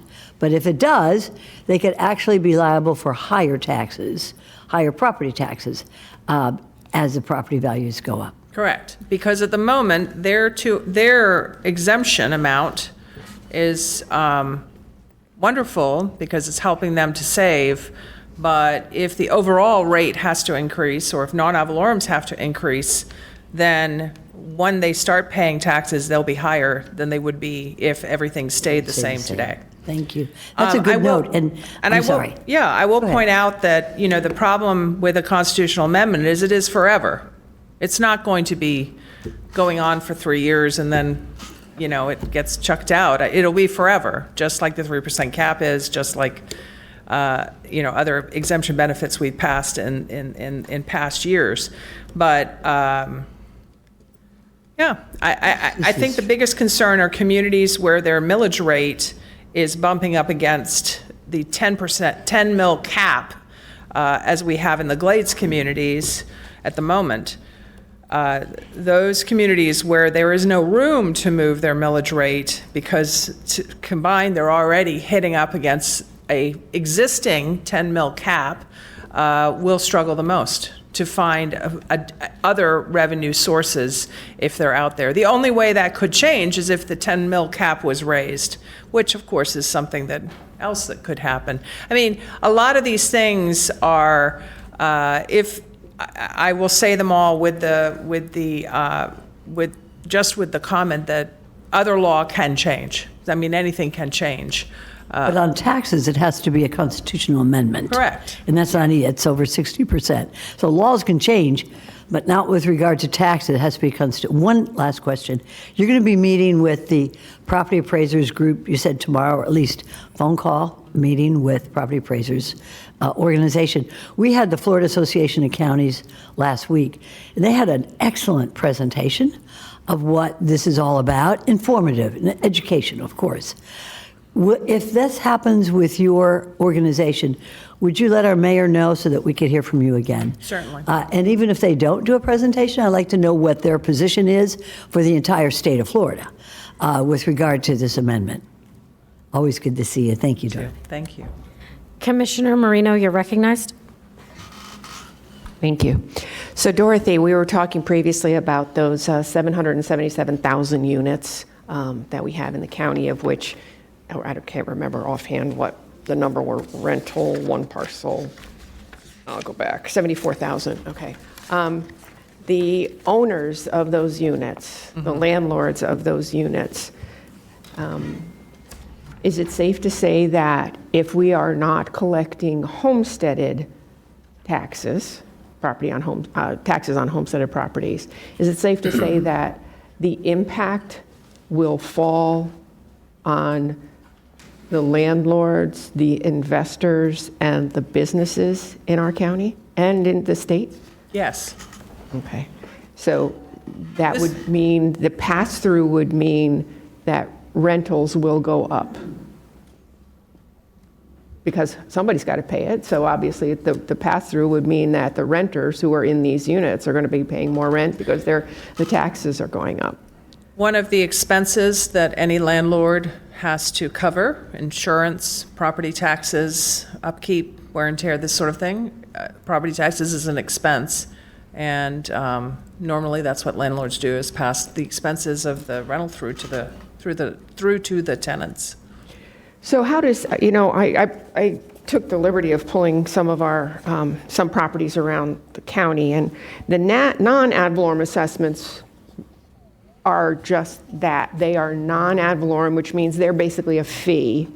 This has no impact on those. None. Okay, so if you live in District 6, you're still going to be paying Indian Trail Improvement District. Okay, but you also are still paying and ad valorem taxes for an unincorporated property in District 6 include fire rescue, library, children's services, county debt, county operating, Everglades construction, find, healthcare, Palm Beach County Schools, and South Florida. Now, other than the debt service and the school district, their exemption, their new exemption, the higher exemption amount, if it passed, would apply to those other districts. They would get the exemption off of those districts. So the special districts, so if I were to talk about my house, my special districts would be the same. I don't have anything different in my district. I do have the non-ad valorem assessment of Northern Palm Beach County Improvement District.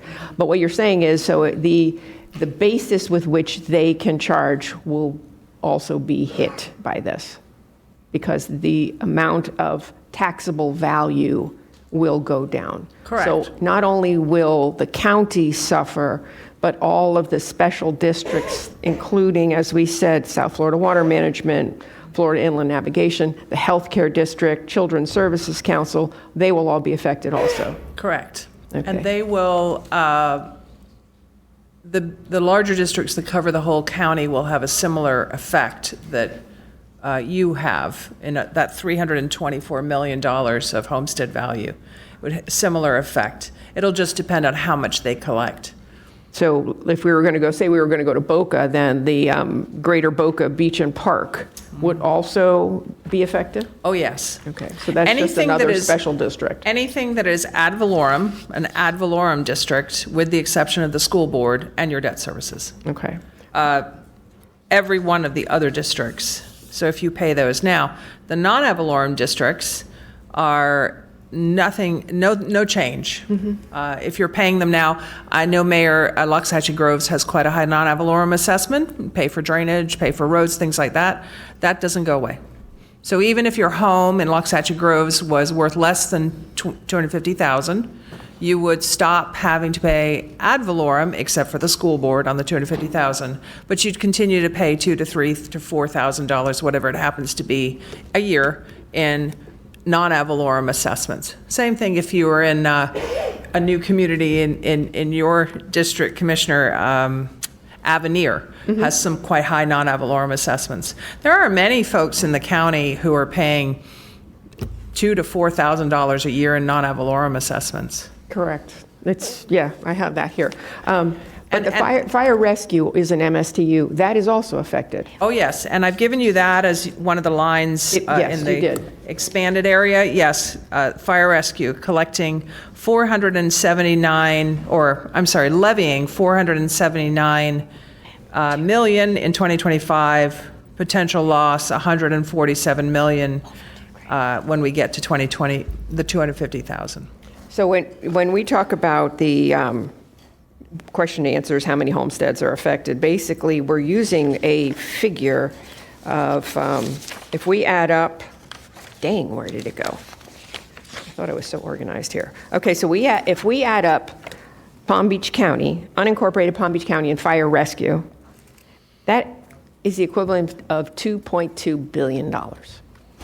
So when you added all of what we're going to lose, it's a tremendous amount of money.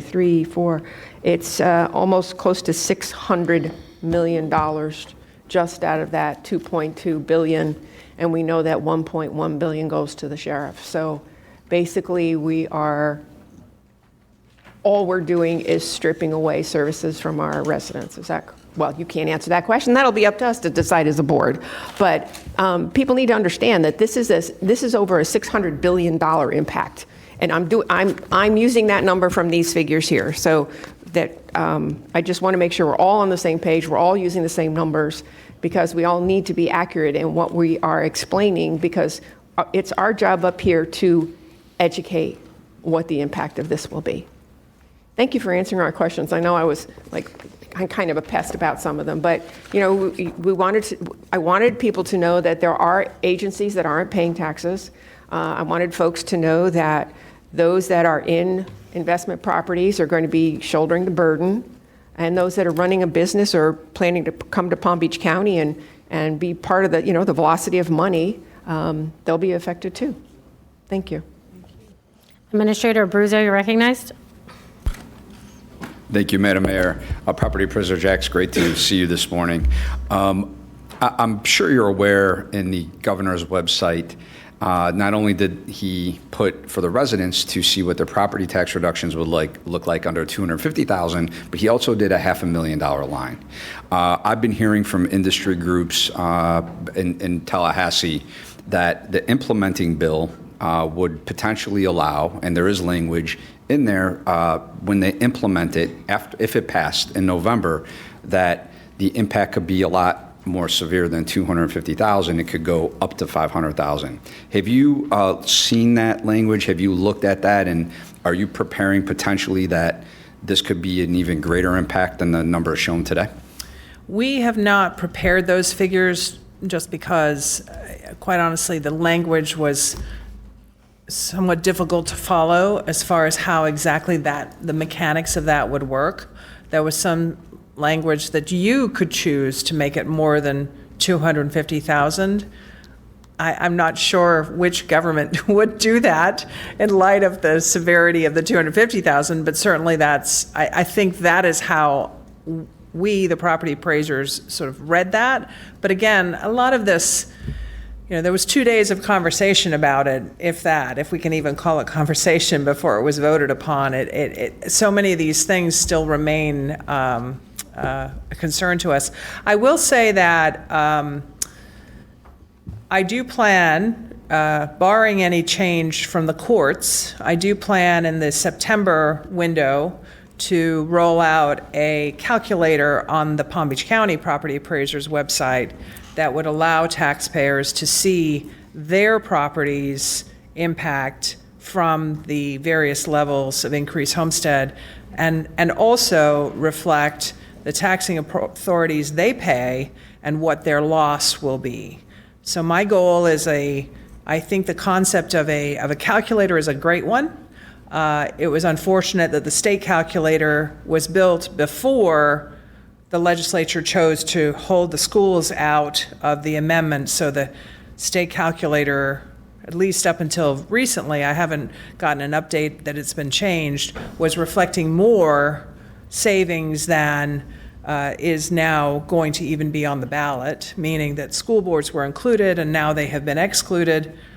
So the amount you're saving will be less than it would have been in the state calculator, but I plan to have a calculator that will be more individualized, and it will include non-ad valorem assessments. So if you see you'll be able to look at your parcel and this very specific detail of what taxing authorities are impacted, and then in addition to your parcel, you'll see how those taxing authorities are being impacted globally. So they're larger, sort of the macro micro. You'll have your parcel, but you'll also have the larger picture of the impact to, say, the libraries or your small town, or Commissioner, Oh, sorry. Sorry, I was just going to say, we're hoping to do that in September, so that it'll be before the election, certainly, and give everybody time to look at it. Commissioner Powell, you're recognized. Thank you, Madam Mayor. Thank you, Property Appraiser Dorothy Jacks. A couple questions, a few questions. Number one, these court cases that are pending, the challenge is what happens, choosing my words, with this idea that the language is confusing and the state's attorney general will have the ability to rewrite the wording. What happens if the state's attorney general further writes language that continues to be confusing and it's challenged in court again? Is that a possibility? Is it not a possibility? Or do we move forward with what we could consider even more confusing language based on the state's attorney general writing the language that will be used on the ballot? I am not an expert at all in this area. Possibly your attorney could research it a little bit as to what happens if, like you said, I'm not sure who the judge is of the judges, if you were. So once the attorney general might rewrite it, who then has to does it go back to the court to say, yes, that looks explanatorily enough, a good enough explanation. I'm not really sure how that works. I don't know if you. Okay, I can do some research and get back to you on that, but I do know it wouldn't be that the Attorney General sends it back to the court to for the court to make the determination if it's okay. Right, so someone else would have to file a lawsuit, but it may be too late. I don't know, we'll revisit that. The other question with regard to this residency law, what happens if the residency requirement, they would just remove that from the ballot language, correct? I am not sure they could simply remove it. I believe that because the legislature has adopted it with it, the legislature might have to do another special session. Right, to adopt it without it, if that's what the courts wanted to do. And again, if you think about the window of time we are in right now, I believe it is the first part of August that our supervisors have to begin preparing the ballots for the November election. So the timing on this is going to be very complex. Also, we have had in the past where language has been on the ballot and then been ruled it was too late to pull it off the ballot, but then the question was moot. So that's another thing. This isn't an area that I've explored in great detail. Thank you for that. That's interesting. I know the legislature is not uncomfortable with doing another special session. I would say that. Furthermore, we talked about ad valorem and non-ad valorem. So the ability to increase non-ad valorem taxes would exist, right? What's the cap on the increase of non-ad valorem for a county or municipality? I don't believe there is a cap at all. No, there is no cap at all on non-ad valorem assessments. So in reality, we could do a tax, not we, but there's the possibility of a tax shift from ad valorem to non-ad valorem if this were to pass, if municipalities and local governments or governments felt the need to do so, they could do a tax shift, correct? It certainly is today, and the way the law reads today could definitely be a possibility. The non-ad valorem assessments were originally established really to provide drainage, roads, infrastructure issues for communities. They've evolved over the years. Now you see assessments for fire services. You see assessments for, of course, our biggest one is our garbage assessment. Many communities self-assess themselves for something that they want to do. Mostly these are to pay for bonds that are floated to build infrastructure, and then after 25 years, the bond is paid off, and then the residents either go into a maintenance mode under the non-ad valorem assessments. So there's a lot of different scenarios for how they're used. 30 years ago, when the concept of non-ad valorems were separated from the ad valorems, because originally they were all bundled together, there were 24 non-ad valorem districts. There are now over 200, correct? 200 and change. So they have exploded across our county and certainly across the state. The biggest issue I feel with non-ad valorems is, while they do serve many, many good purposes, they do not have the same level of oversight that the ad valorem millage levying process does. You are about to have your meeting where you'll set your maximum millage. You'll then have a number of other very public meetings where you accept comment from the public about the assessments, about the level of millage setting. All of that information is clearly displayed on the proposed tax notice, including information about how people can easily reach you and reach out and attend meetings. None of that you have to advertise in the newspapers if you're going to raise your millage. I mean, there's a lot of steps to the ad valorem millage setting process. Those steps don't exist for the non-ad valorem. There is requirement that the district notify the residents in an area that there's going to be a higher levy set. However, that's where it begins and ends. And so I really do feel that if this was to pass, if the ballot initiative passes, that's an area of law that really needs to be addressed, is sort of tightening up the public face of non-ad valorem assessments. Thank you for that. A follow-up question, not on that particular area, but with regard to millage rates. From my understanding,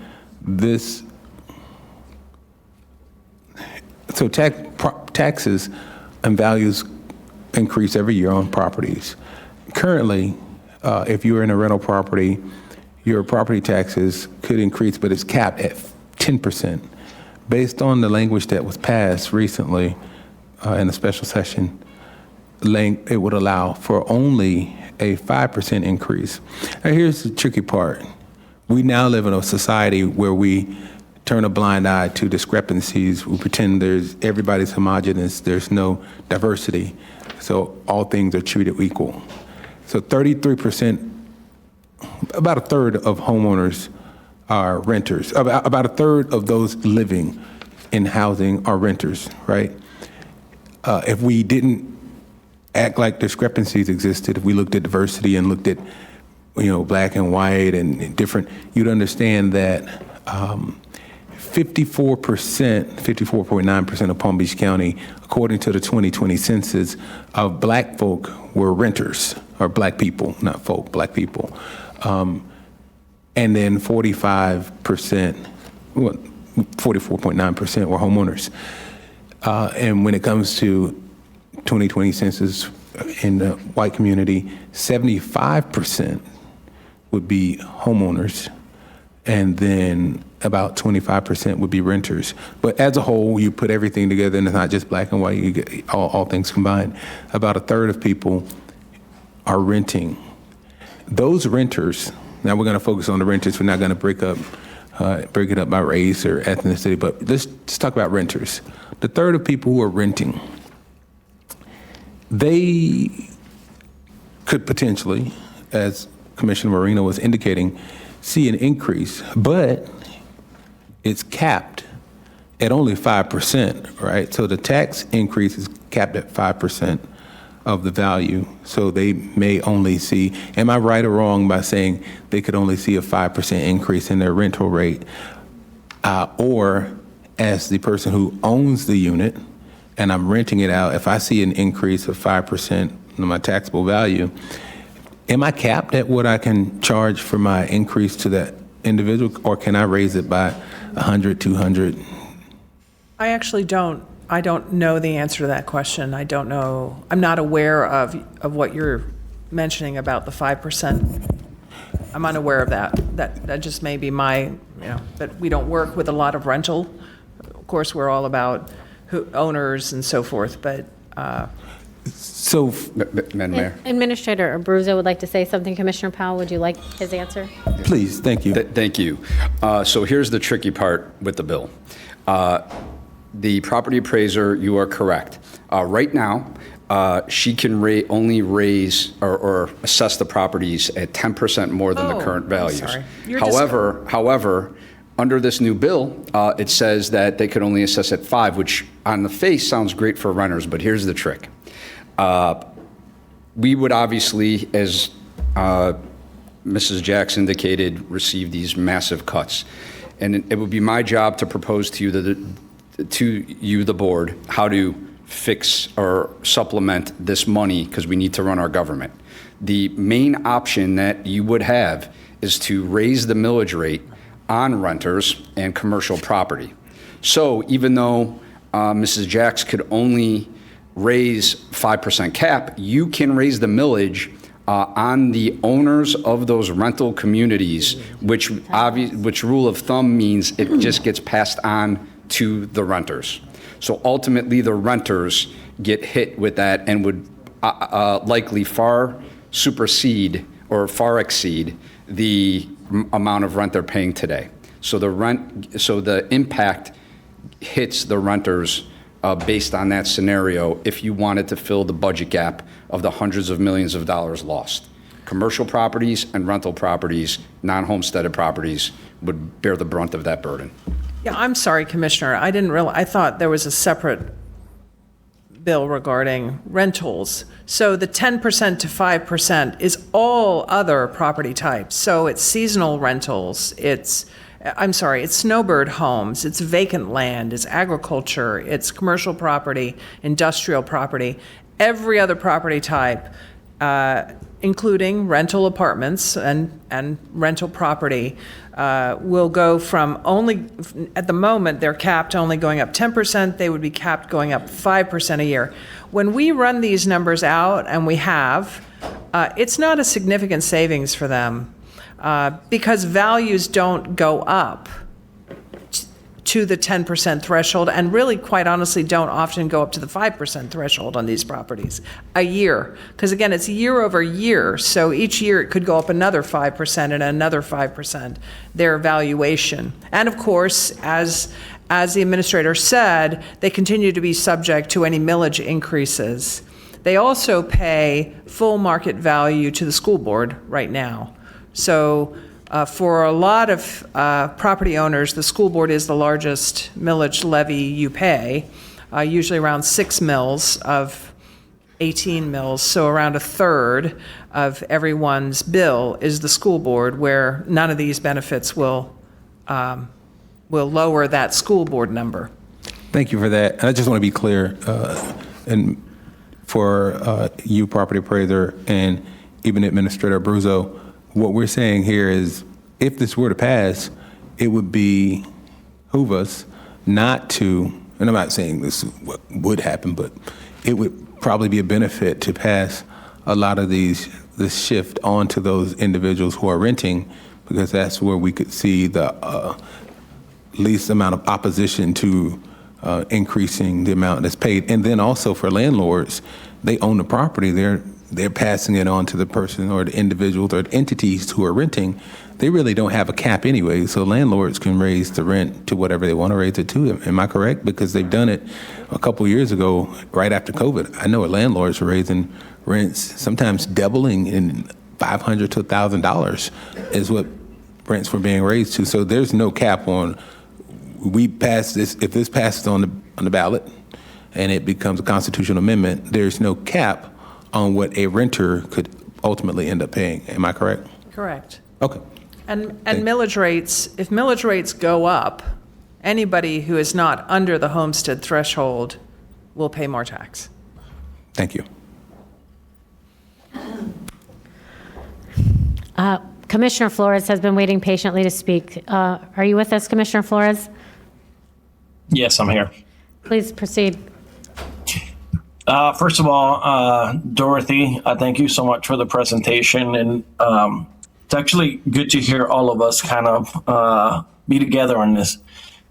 One of my main concerns as it relates to this potential impact is what Commissioner Powell just brought up is our renters. The people that are going to have to brunt the majority of the burden is going to be our renters. Because if we have to increase the millage to be able to provide the basic services that we're going to have to provide our residents, the commercial and retail properties, which include renters, would have to bear the brunt of this. And then the other side of the token is, hold on, let me just stay there for a second. We have been working diligently as a Board of County Commissioner, the entire county, Homeless Coalition. We've been trying to figure out how do we keep things affordable. And we've been investing a lot of dollars into keeping affordability here in Palm Beach County because we understand the struggle for our workforce, that it's extremely cost prohibitive to find an affordable place to live, especially if you're a brand new graduate who just got your degree. It's really hard to come back to Palm Beach County and be able to afford a rent unless you're going to live 4 or 5 individuals, be roommates. And, that's fun for a couple of years, but then after that, you kind of want to grow up and have a little independence. Our teachers can barely afford an apartment. If you're a starting teacher here in Palm Beach County, it's very hard. I hear the same thing for some firefighters and some other public service workers. They have a hard time affording this. So imagine what the impact is going to be when we have to increase the millage. Then that gets rolled down to the renters, and it's going to be extremely cost prohibitive. I get worried about what the side effects of this is going to be. Are we going to have a mass exodus out of Florida because nobody wants to rent down here in Florida? So are we going to have a shortage of workforce? And then when you look at the other side, on the commercial side and retail, if we're increasing their taxes, that's rolling down to small businesses. Our small businesses are also going to be bearing the brunt of having to pay for these tax increase, the millage increase because of property tax. So that means your local restaurant who employs maybe, 20 to 30 people is going to have an increase on their monthly rent. How is that going to impact our workers? How is that going to impact the livelihood of that small business? And unfortunately, what we're going to see is that our renters and our small businesses are going to end up being the ones carrying us moving forward. So this is something that is weighs heavily on me, and from what it sounds like, my fellow commissioners. But I'm really worried about the state of our small businesses out there, who, by the way, employ the most individuals in the county. I know we have some major employers, but it's really small businesses that provide a lot of the work to our community. So I just wanted to share that with everybody. I know that we're all kind of on the same page here, but I think sometimes it needs to be said out loud. Thank you. Thank you, Commissioner Flores. I will state that I am not on board with what my fellow commissioners think on this. I think completely opposite. And because I was grouped into everyone else, I will say that is not accurate. I think that we have to remember why this ballot initiative is so popular, why people love the idea of paying less on their homestead properties. It is because they are struggling to stay in their homesteaded properties. They are paying high insurance rates. They are paying high grocery store prices. They are paying high gas prices, and they are struggling. And essentially what this is saying is we are taking money from you to then pay to make it more affordable for renters in this county. This is a ownership rental. I understand and completely sympathize with affordability, but let's not forget affordability is multiple forms, not just this. And they are already struggling. That is why this ballot initiative is so important to people and why it is overwhelmingly popular, because people cannot afford their living situation as it is with cost of everything that keeps going up. And one of those things is taxes. This, I don't know, is the perfect solution. I do think there is a lot of great things that could come from this, but again, shifting money around. But let's not forget, it's not just renter affordability. We are talking about ownership, property owners, and their ability to afford their properties. People that have lived here a very long time being forced to move out of this county because they can't afford to be here anymore. And this is the state saying, we hear you, it shouldn't be this expensive. So again, I think that we need to remember people are struggling to pay their bills, people are struggling to make ends meet, and that in their priority, their ability to stay in their home is more important than services to others. That's why this is on the ballot, and then people will get to decide what is most important to them. I am not of the same mind. I do see pros and cons to everything. I can give you some cons, I can give you the pros to this, but let's not pretend this is just going to, the only benefit is to make it more expensive for renters. It's going to make it more affordable for homeowners. So let's not overlook that simple aspect. Vice Mayor Woodward, you're recognized. Thank you, Madam Mayor. Thank you, Dorothy, for this. I actually really enjoy spreadsheets, so not at all bored by this, but I'm sure it's hard for people at home to follow on some of this. I wanted to start by asking, because these are 2025 numbers, and you had mentioned last time you were seeing an uptick in homestead applications.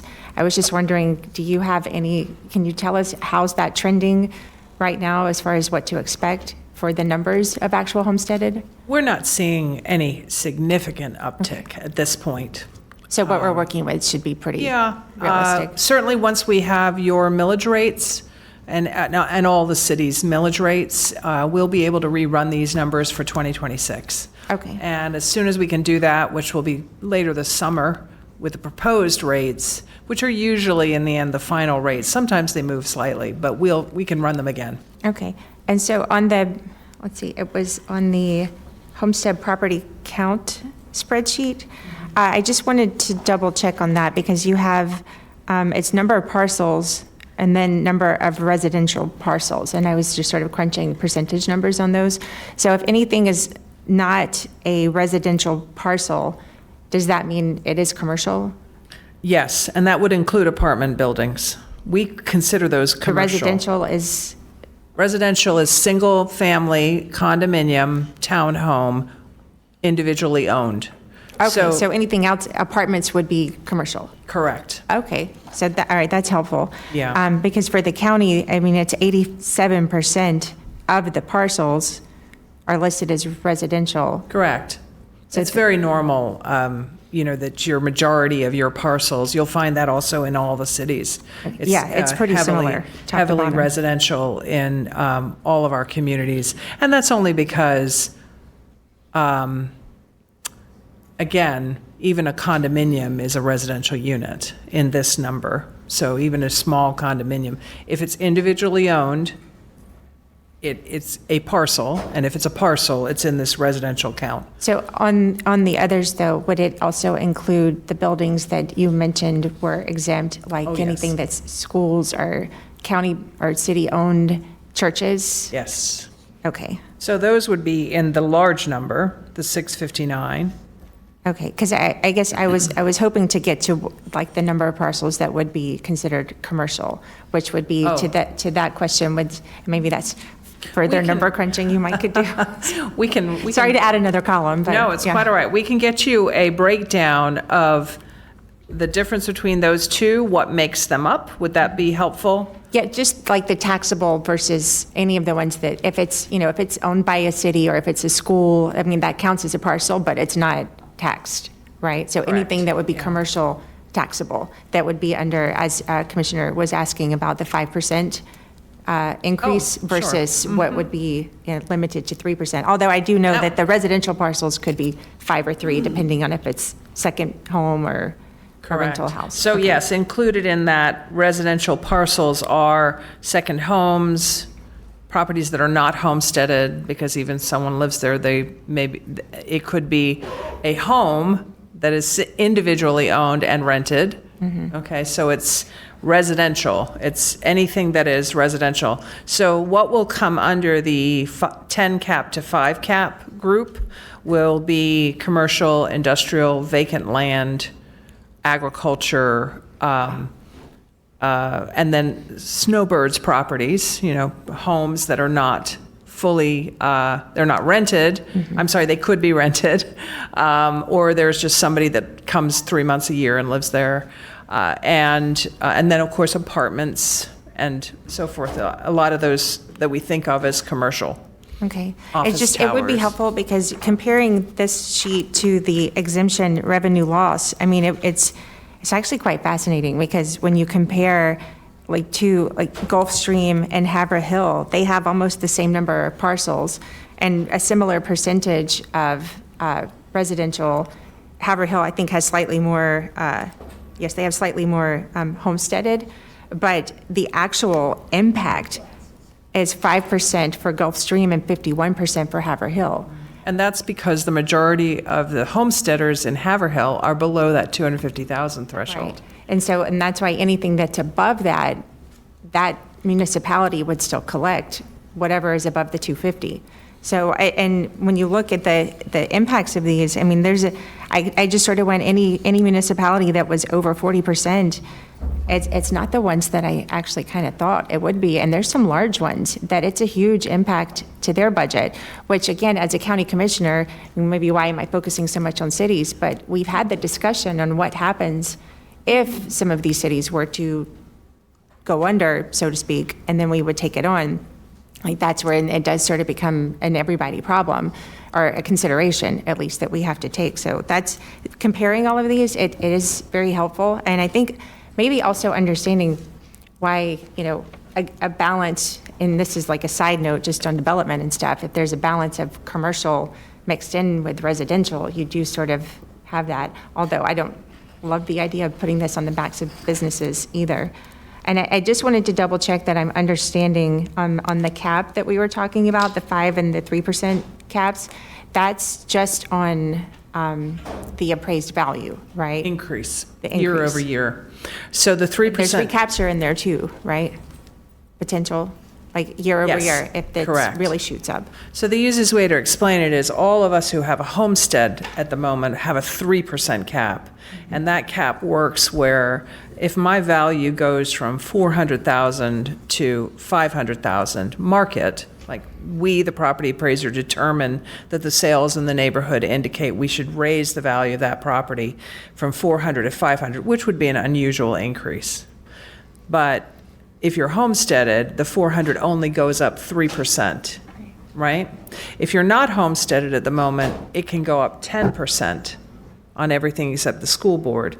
Now, the 3% cap applies to everyone, including the school board, but the 10% doesn't.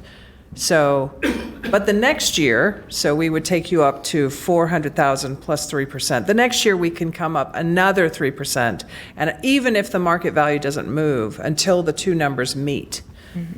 Right? So that's what recapture is each year. So this is on the market value that we place on a property. And we disclose all of this on our website on PAPA. It's very clear. You can see the cap moving on the assessed line, but the market value may continue to rise.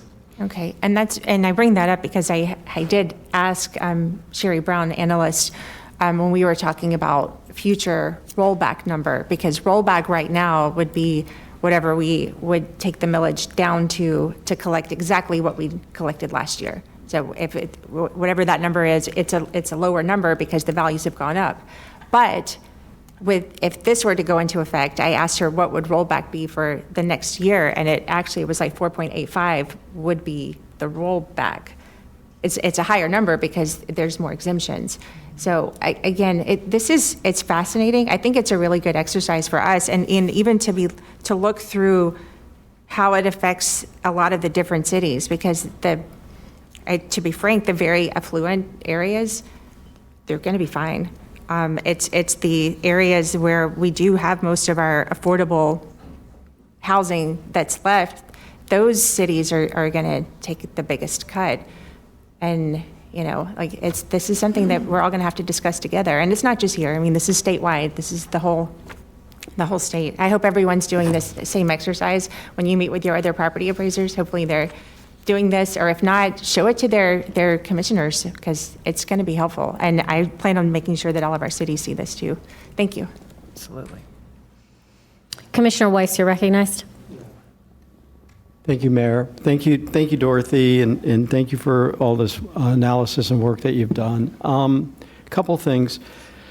So can you explain how the school board tax is applied? Can you just, because I know that's the largest portion of my tax bill, and I think as you mentioned earlier, for most people. So the school board has 2 millages that they levy, and they're listed on your bill. One says state effort, and one says local effort. The amount is around 6 mils a year. It is around that number at the moment total. Half of that, again, approximately, is the state effort, and half is the local effort. The 3 mils locally stays locally. The 3 mils for the state levy leave Palm Beach County and go to the state of Florida, who then divvies the money back out to communities, especially who may not have enough ad valorem revenue to operate their school system. So Palm Beach County has always been, as long as I have been here, what is called a donor county. So we provide more into the state revenue pot than necessarily comes back to Palm Beach County. But that raises all ships for the state. All other counties that might not have enough revenue are able to have a school system, and that's important. So the big distinction, though, for the school board is that they're collecting that revenue on all value increase except for homestead. So if you're homesteaded are you still then the school board portion of that only limited to the 3%? You're still paying the full 6 mils, but you're paying it on only the value that's on your capped value, your assessed value, which is that lower number that is only going up 3% a year. However, if you are a commercial property owner and your millage rate is 18 mils, 6 of which is the school, then for the 12 mils that's not the school, it only can go up to 10% a year on the value. So value goes up only 10% times that 12 mils. But if your value that year on a commercial property went up 20%, you're going to pay 6 mils on the 20%. So there's no cap. No cap on non-homesteaded properties. And that does not change if the ballot initiative passes and we reduce that from 10% to 5%. So a commercial property owner, again, a landlord, an office tower owner, a industrial property owner, a apartment building owner is going to pay the full market increase each year on those 6 mils. So there was a little discussion earlier about who's subsidizing who in how this system is working. I go back, I bought my house originally in 2005. And then there was the financial collapse and the real estate market here collapsed.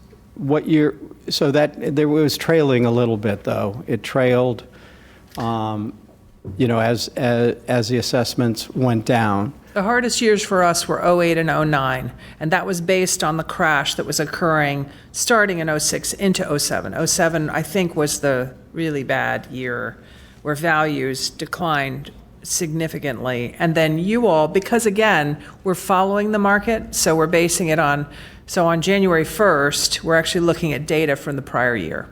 So do you know how much you cut in property values during that period of time? I can certainly look it up. I don't remember, but it was double-digit negative declines percentage-wise? I want to say my home was probably almost 50% reduced in assessed value. And then from then on out, I locked in at a 3% increase. So from even though property values then rebounded, came back up, I'm now paying my ad valorem portion is based on what happened after the crash. Anybody who didn't sell their property had the same thing. So I understand and understand everybody is struggling. But then you start to look at, I was looking through, and I hopefully you'll share this with the League of Cities, this work that you have done, but just as an example, and this is, I found absolutely fascinating in your work. Unincorporated Palm Beach County, a 69% drop in revenues. So anybody living in unincorporated Palm Beach County should expect a 69% drop in their services because that's all they're paying. I mean, they're paying less. Everybody else would be subsidizing them if they continue to hold their services at that level. But the cities, Boynton Beach, almost 30%, 28%. Green Acres, 41%. Haverhill, 51%. Hypoluxo, 28%. Lake Clark Shores, 59%. Pahokee, 33%. I mean, these numbers, Westlake, 37%. Royal Palm Beach, 41% drop in their revenues. And as mentioned, and I think Commissioner Woodward mentioned this, that they dissolve, and then their assets become part of the county, but their liabilities also become part of the county. Their liabilities, including their pensions, become part of the county. So that means you're going to now serve more people with the same amount of dollars that you served less people. It's the lack of thought of how this impacts this whole system is, to me, they passed this within a day, I think. So I don't think anybody was able to really analyze what's being put in front of the voters and what that really means. And I think it's important for people to understand it. And they may still want to vote for it, and understanding that they need to, or they want to save that money. But there is going to be significant impacts to the level of service that's going to be delivered, and where it's going to get delivered. Because some communities are going to, as you said, are going to be relatively held harmless because of their high valuations, and they'll be fine. But then you're going to have other communities that are going to struggle mightily, and then for some, they will cease to exist.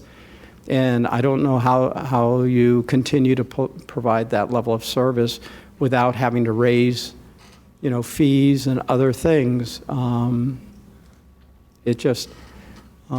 like I tell people, we'll get through this. We will figure this out. People may not like the result at the end of the day of who's paying what and how, but we will continue to operate. And then my last question to you is regarding the constitutional offices. Is there any protection for you all in there? Protection? For your budgets. Oh, so our budgets are part of your budget. I mean, protection, I don't know what that means. Well, Certainly. for example, the law enforcement supposedly is being held harmless. Is property appraiser held harmless? Property appraiser, the constitutionals have been noted as a part of the county's budgets. That is all I know. So you're not being held harmless, so impacts to your office's ability to operate. If we're reducing our budget by 20%, a 20% reduction to your budget, a 20% reduction to supervisor of elections, clerk of the court, I understand, gets funding, also some state funding, so it'd be different, a little bit different for them. But have you all gone through the Do you know if you or any other constitutionals have gone through looking at what that would? Excuse me, Commissioner Weiss. Administrator Abruzzo, I think, would like to comment on your question. Thank you, Madam Mayor. Commissioner, first and foremost, you are correct in the passage of the bill.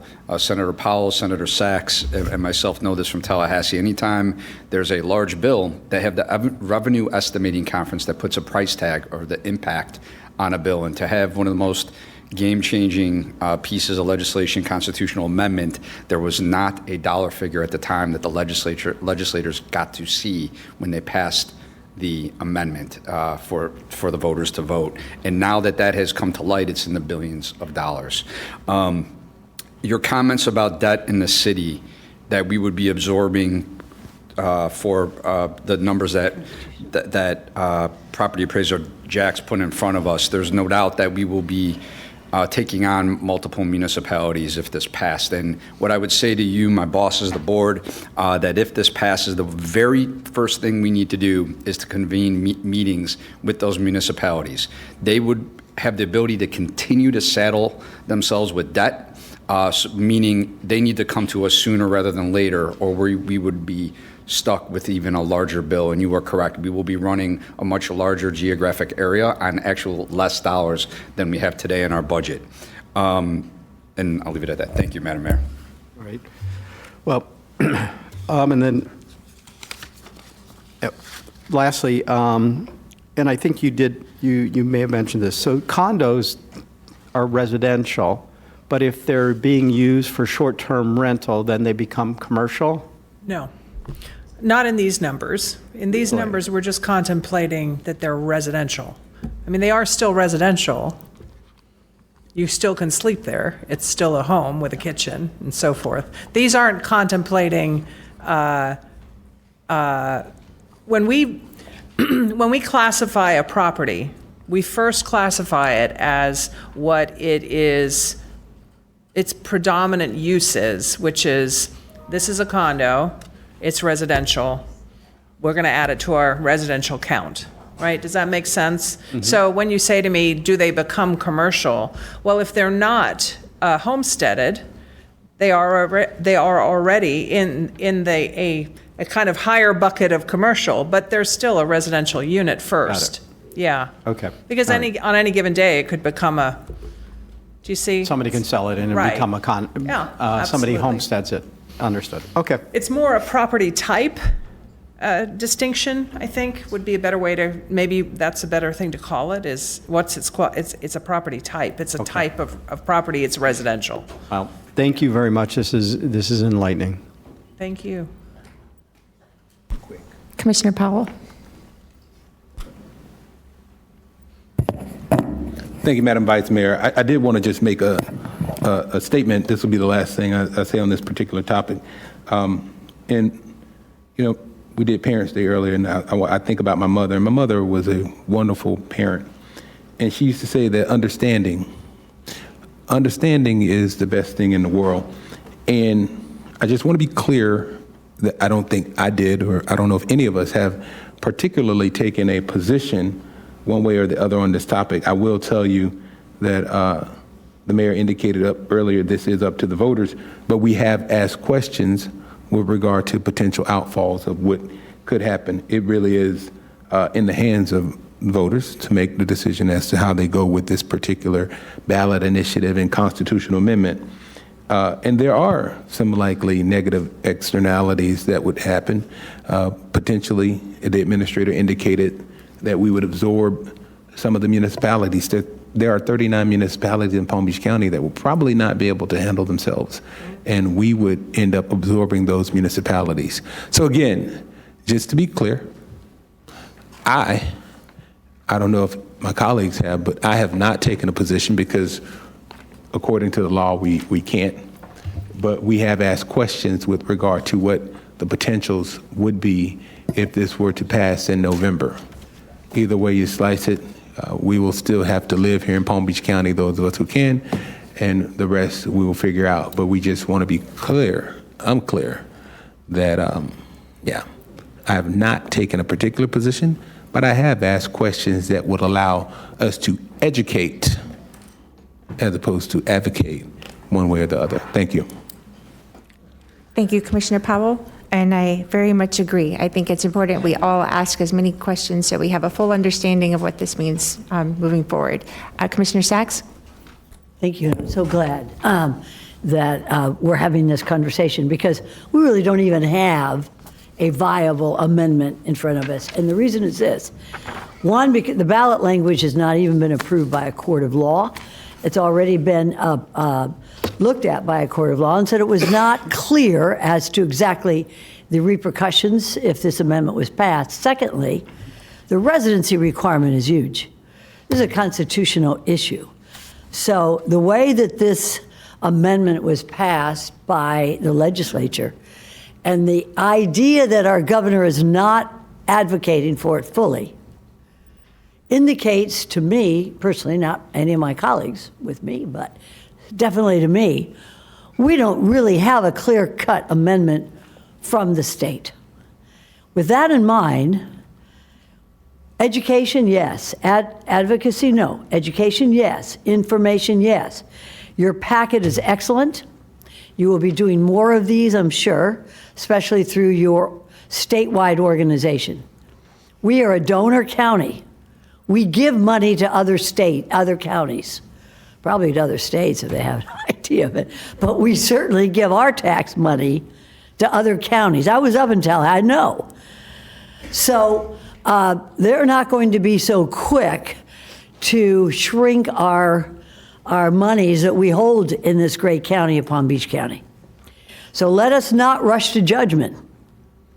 I don't know if I'm for it. I don't have anything to be for or against. This is, to me, an idea that has been formulated in the Tallahassee, but is not concrete yet. Not until our attorney gives us an opinion, not to the attorney from the FAC or your organization as well, or from the Florida Supreme Court, because this residency issue is a constitutional issue.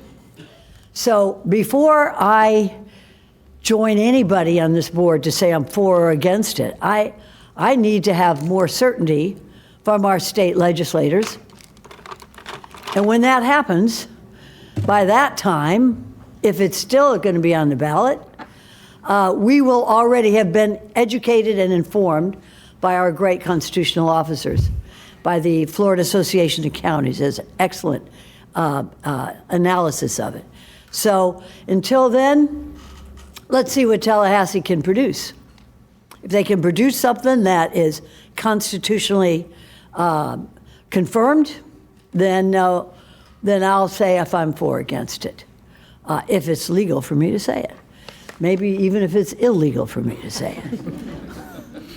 I don't care. On that This is note, Commissioner important, but Sachs, anyway, Attorney Audie would like to be recognized. I can do that because that's a supposition for the future. I'm not saying I'm doing it now. That's why I'm not, because there's really nothing to discuss. I want to thank you for coming here, Ms. Jackson. I want to thank the mayor for allowing this to happen.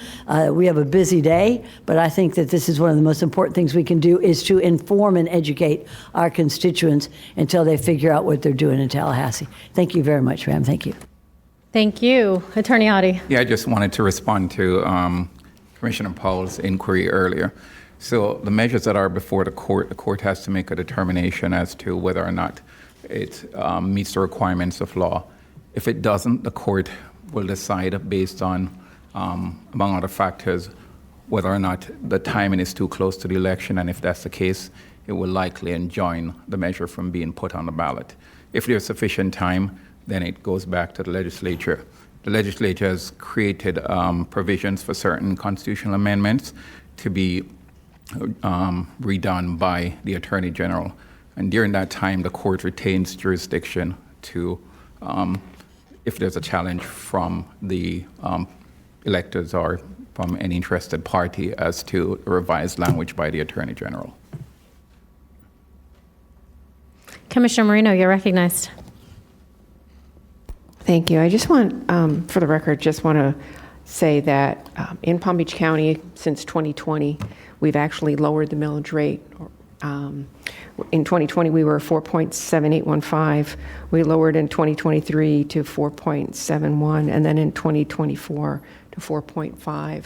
And in the same time of doing that, the growth in population here in Palm Beach County has not been reflected in the growth of staff in Palm Beach County. We have done more with less. So I just want, if anybody has questions about our budget and who gets what, I invite you to go onto the county's website and look up the budget book. There's a budget in brief going back, I don't know how many years. As a matter of fact, that's how I just pulled up these numbers, was I went to our budget in brief and pulled up our millage rate. But the county has been responsible, and I think that's, as Commissioner Sachs said, we are a donor county, and there are a lot of cities in our county that are donor cities, that we are supporting other counties and other municipalities around the state. But I just want you to know that I am not for large government. I am for smaller taxes, but I am also for providing services for our residents, because that's why they're here. But I just want our residents to know that over the years, we have reduced the millage rate, and we have not increased our staff. So we're doing more with less. Thank you. So no further lights, but I will, I guess, conclude and just say thank you for being here as our property appraiser and giving us all these numbers and educating us on a lot. There's some conflicting thoughts. Again, I think we should also consider homeowners in this, especially when we're making them pay taxes is taking their money to provide things that they don't maybe consider essential services. And so the legislature has also put conditions upon, should that pass, what we are even allowed to spend money on. And I think some residents are in favor of that, and quite a few are in favor of paying, especially property owners, less taxes. Now, how that shakes out will be up to this board. And what that will look like should this ballot initiative pass. But I would also like to remind people, as a small business owner, when there is more money in the economy, meaning property owners potentially have more money to do stuff with, they can frequently visit and put money back into the economy by going to restaurants, by going to businesses, by spending that money. So it's not just a one-sided thing. I would like to remind people of that. And I do remember people all got stimulus checks.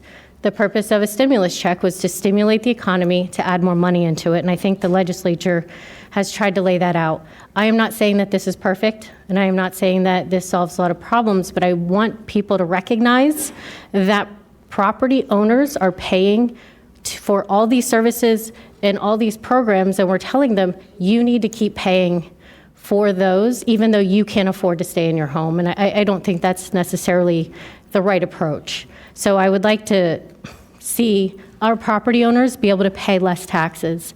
And I will conclude this agenda item with that. Thank you. Thank you. Mayor? May I be recognized? Yes. I believe a motion to receive and file is needed on that presentation. Vice Mayor Woodward has made the motion. Commissioner Powell has made the second. All in favor? Commissioner Flores, are you still there? Please see that the motion carries 7-0. Thank you.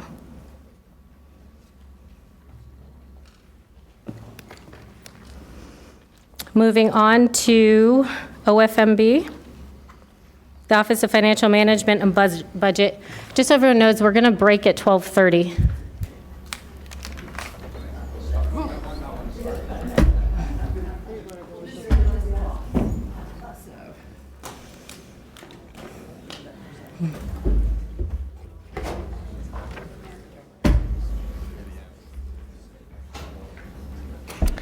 Do we have any cards on these items, Commissioner? Okay. Mayor, Commissioner Marino? if it would please airports, after this, we're going to take up capital improvement, which I think is going to take Does anyone long. need a presentation from airports? No. Would you like to? So what we first need to do is reorder the agenda to take airports. Next. So I would like to make a motion to reorder the agenda to bring airports forward. I have a motion by Commissioner Marino and a second by Commissioner Sachs. All in favor?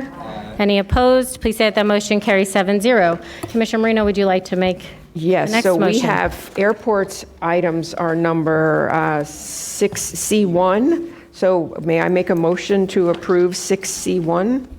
I have a motion by Commissioner Marino, a second by Commissioner Weiss. All in favor? Any opposed? See that motion carries 7-0. And item 6C2, I make a motion to approve Amendment 1 and delegate authority to the county administrator. And to include A and B?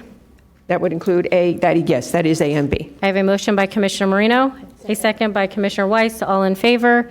Any opposed? Please say that the motion carries 7-0. And item 6C3, A and B, approve a contract with Ranger Construction and delegate authority to the county administrator.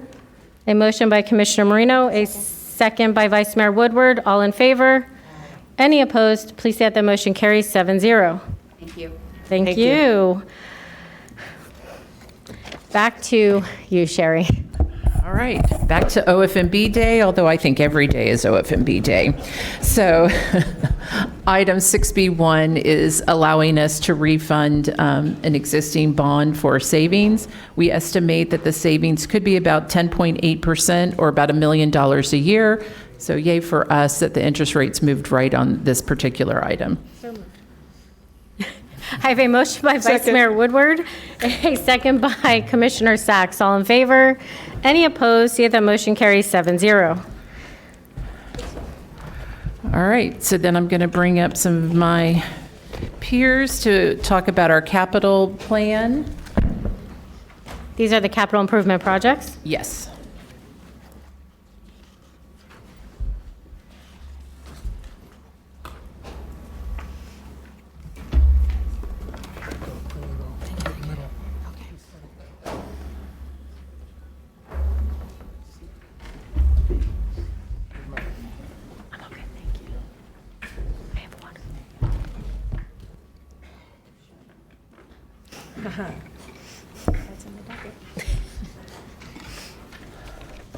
Okay, I'll try to move through my slides kind of quickly, and we'll move you right into facilities, parks, engineering, with some of their more detail. Of course, you know we always adopt we have a 5-year CIP. The first year is what's adopted and included in our budget. Those projects will carry forward until the projects are completed. Our total 5-year CIP is about $3.3 billion. That's everything, including our enterprise funds. Your budget package that went out with this today's budget presentation on page 104 through 115 gives you the details, and on page 116 starts what active projects we currently have. So there is quite a bit of detail there. And then we also break down the $3.3 billion by our various departments, and you can see that, you know, facilities is about 18%, engineering another 18%, water utilities is about 25%. So that detail is there. In the general fund, we fund about $124 million for our proposed 2027 budget. We put about 38% of that into engineering and another 24% into parks, Office of Technology Innovation 20%, and then facilities and public safety makes up the rest of the $124 million. Just our history of where we have funded, starting back in 2007, where we would fund almost $82 million. Of course, the recession we were talking about earlier with our property appraisers presentation, where we saw our capital funding drop to almost nothing in a few years. During that 7-year period of 2008 through 2014, we only funded $79 million, which is less than what we did for 1 year in 2007, but it has been a goal of this board and for us in OFMB to get our funding back up to where we think it should be, and we could always use more money in capital, but $124 million is a good spot for us. If I may, Madam Mayor? You may. I just wanted to point out that slide and what it says at the top, ad valorem funding for capital projects. The state CFO clearly stated in his press conference here that we do not use ad valorem for capital improvement projects. Wait, what did he say? He said we do not use ad valorem dollars for capital improvement projects, and we don't know our own budget because we So don't. what money would we be using? I just wanted for the public to point out to the top of the slide. Okay, thank you. So over the last few years, we've talked about issuing bonds for a few of our larger projects, Airport Center 3, the South County Admin Complex, this building. A little over $500 million was always in our plan, but our county administrator mentioned in June at our budget workshop that we may want to stop and take a look at our capital project funds to see what happens in November, and that's what really kind of brought about this presentation. Our existing non-ad valorem debt service, so it's about $69 million in the current budget, $71 million in our proposed 2027, and then it continues on with a little bit of a drop in 2030, but the top line is the general fund, which I'll take over to the next page just to show you what the general fund funding looks like. $43.5 million in the current year. In 2027, another $45.4. If we continued on the plan that we originally said, we would be issuing 2 bonds for Airport Center 3, the governmental center, which would take in 2028 our debt service up to around $64 million. And then in 2029, another $15.8 million for South Counties, taking it to $71.5. We're going to talk about deferring those until after the election in November and see where we are, because it would be hard to add those debt service if we're also cutting our property taxes from that standpoint. And from there, I'm going to pass it over to Jennifer from Facilities and let her kind of lead us on. Hello. Thank you, Sherry. For the record. Excuse me one second, Jennifer. Vice Mayor Woodward, you're recognized. Sorry, just one quick question on the previous one.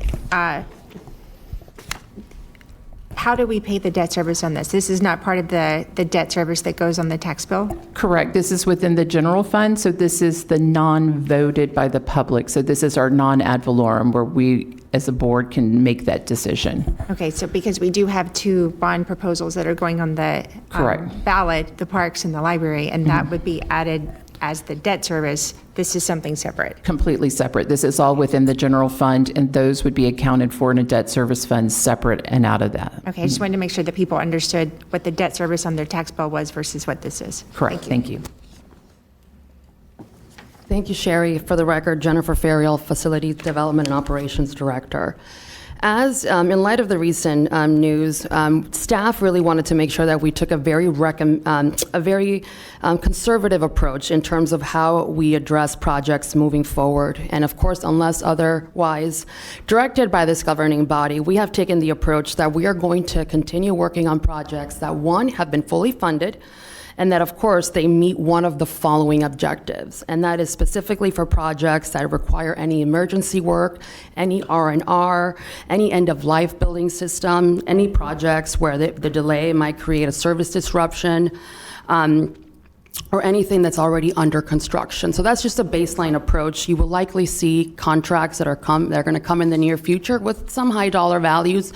That may be, this building, we may need to replace some plumbing or air conditioner or whatever the case may be. We're going to bring those forward because those are considered R&R and necessary for us to continue with our services.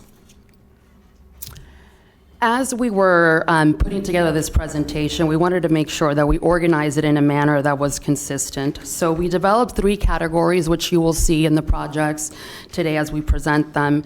We'll have 3 categories that are being recommended. One, of course, is to advance the project, and we will make that recommendation based on a very, operational needs, if buildings are end of life or we have a need where we need to do that.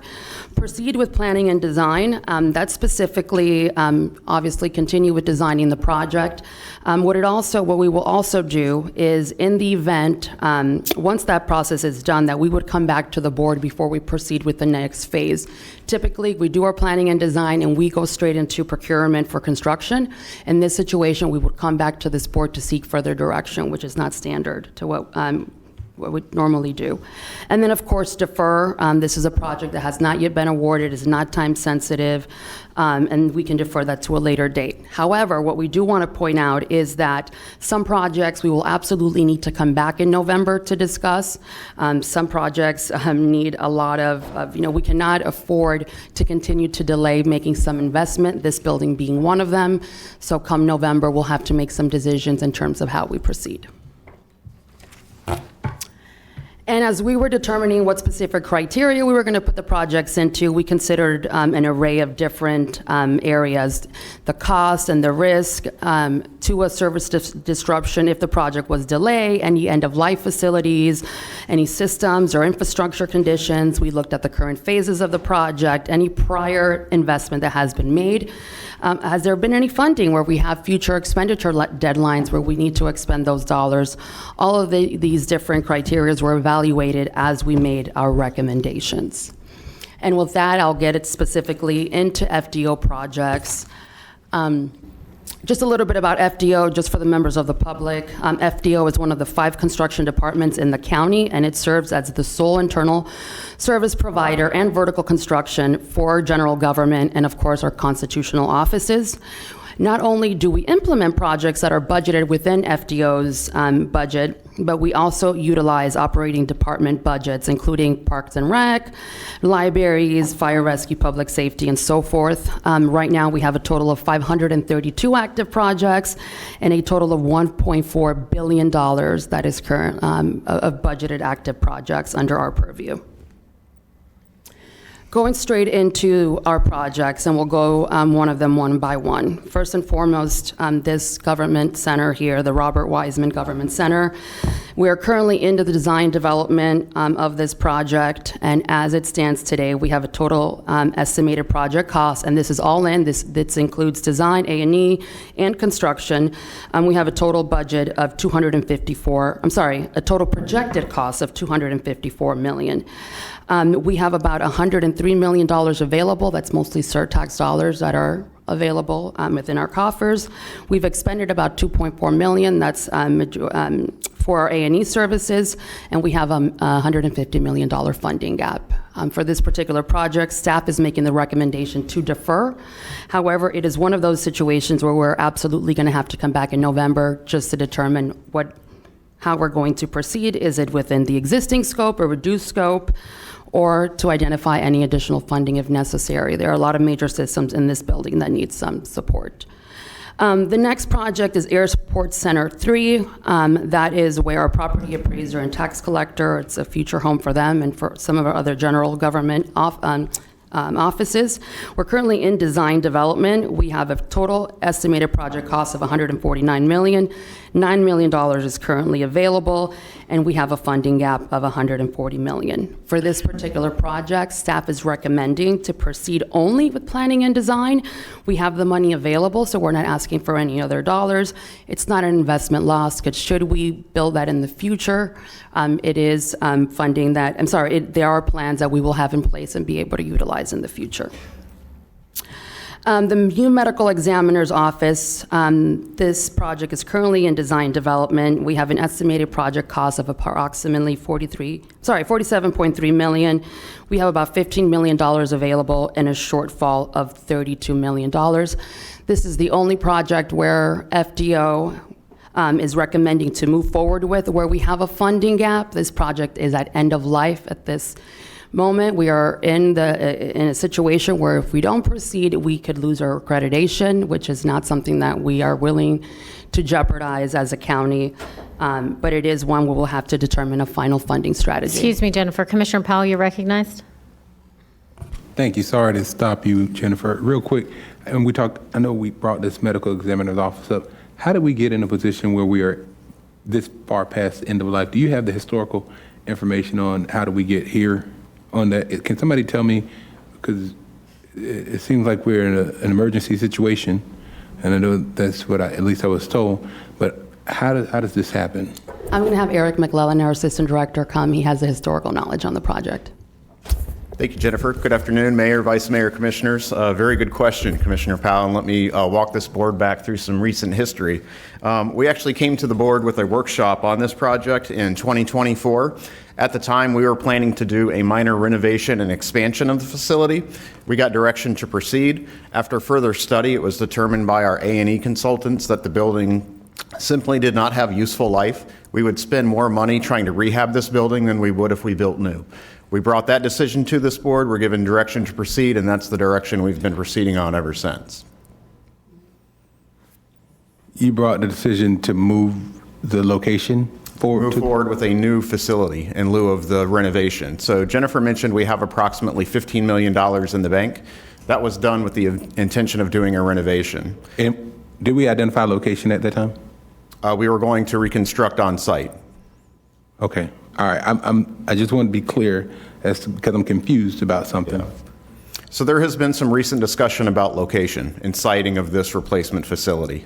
We have learned through the renovation of the PBSO headquarters facility in recent years, and as a result of their continued growth, that their operations at the Central Detention Facility or CJC facility is very parking constrained. And as a result of reconstructing this facility on site, that would essentially generate demand for a parking structure. This would actually be a step that would probably allow us to avoid or defer need for that parking structure. Thank you, Eric. Thank you. We can revisit that later or further. You can continue. Thank you, Madam Mayor. Thank you, Commissioner. Please proceed, Jennifer. Thank you. So yes, again, we would have to determine a final funding strategy for the funding gap that's associated with the new medical examiner's office. The new Emergency Operations Center, a new EOC, we had been in discussions of potentially designing a new EOC. That project is currently at goal setting. We have a total estimated project cost of approximately $232 million. That's again, a very preliminary estimate. However, we do have about $33 million available. That's just for some funds that we have budgeted for the existing EOC. And obviously we have a $199 million funding gap. Staff is recommending to proceed with planning and design only. Obviously, we would come back to this governing body should there be before we move forward to the next phase, but we are proceeding or recommending to proceed with planning and design. We have plenty of funding to do so at this time.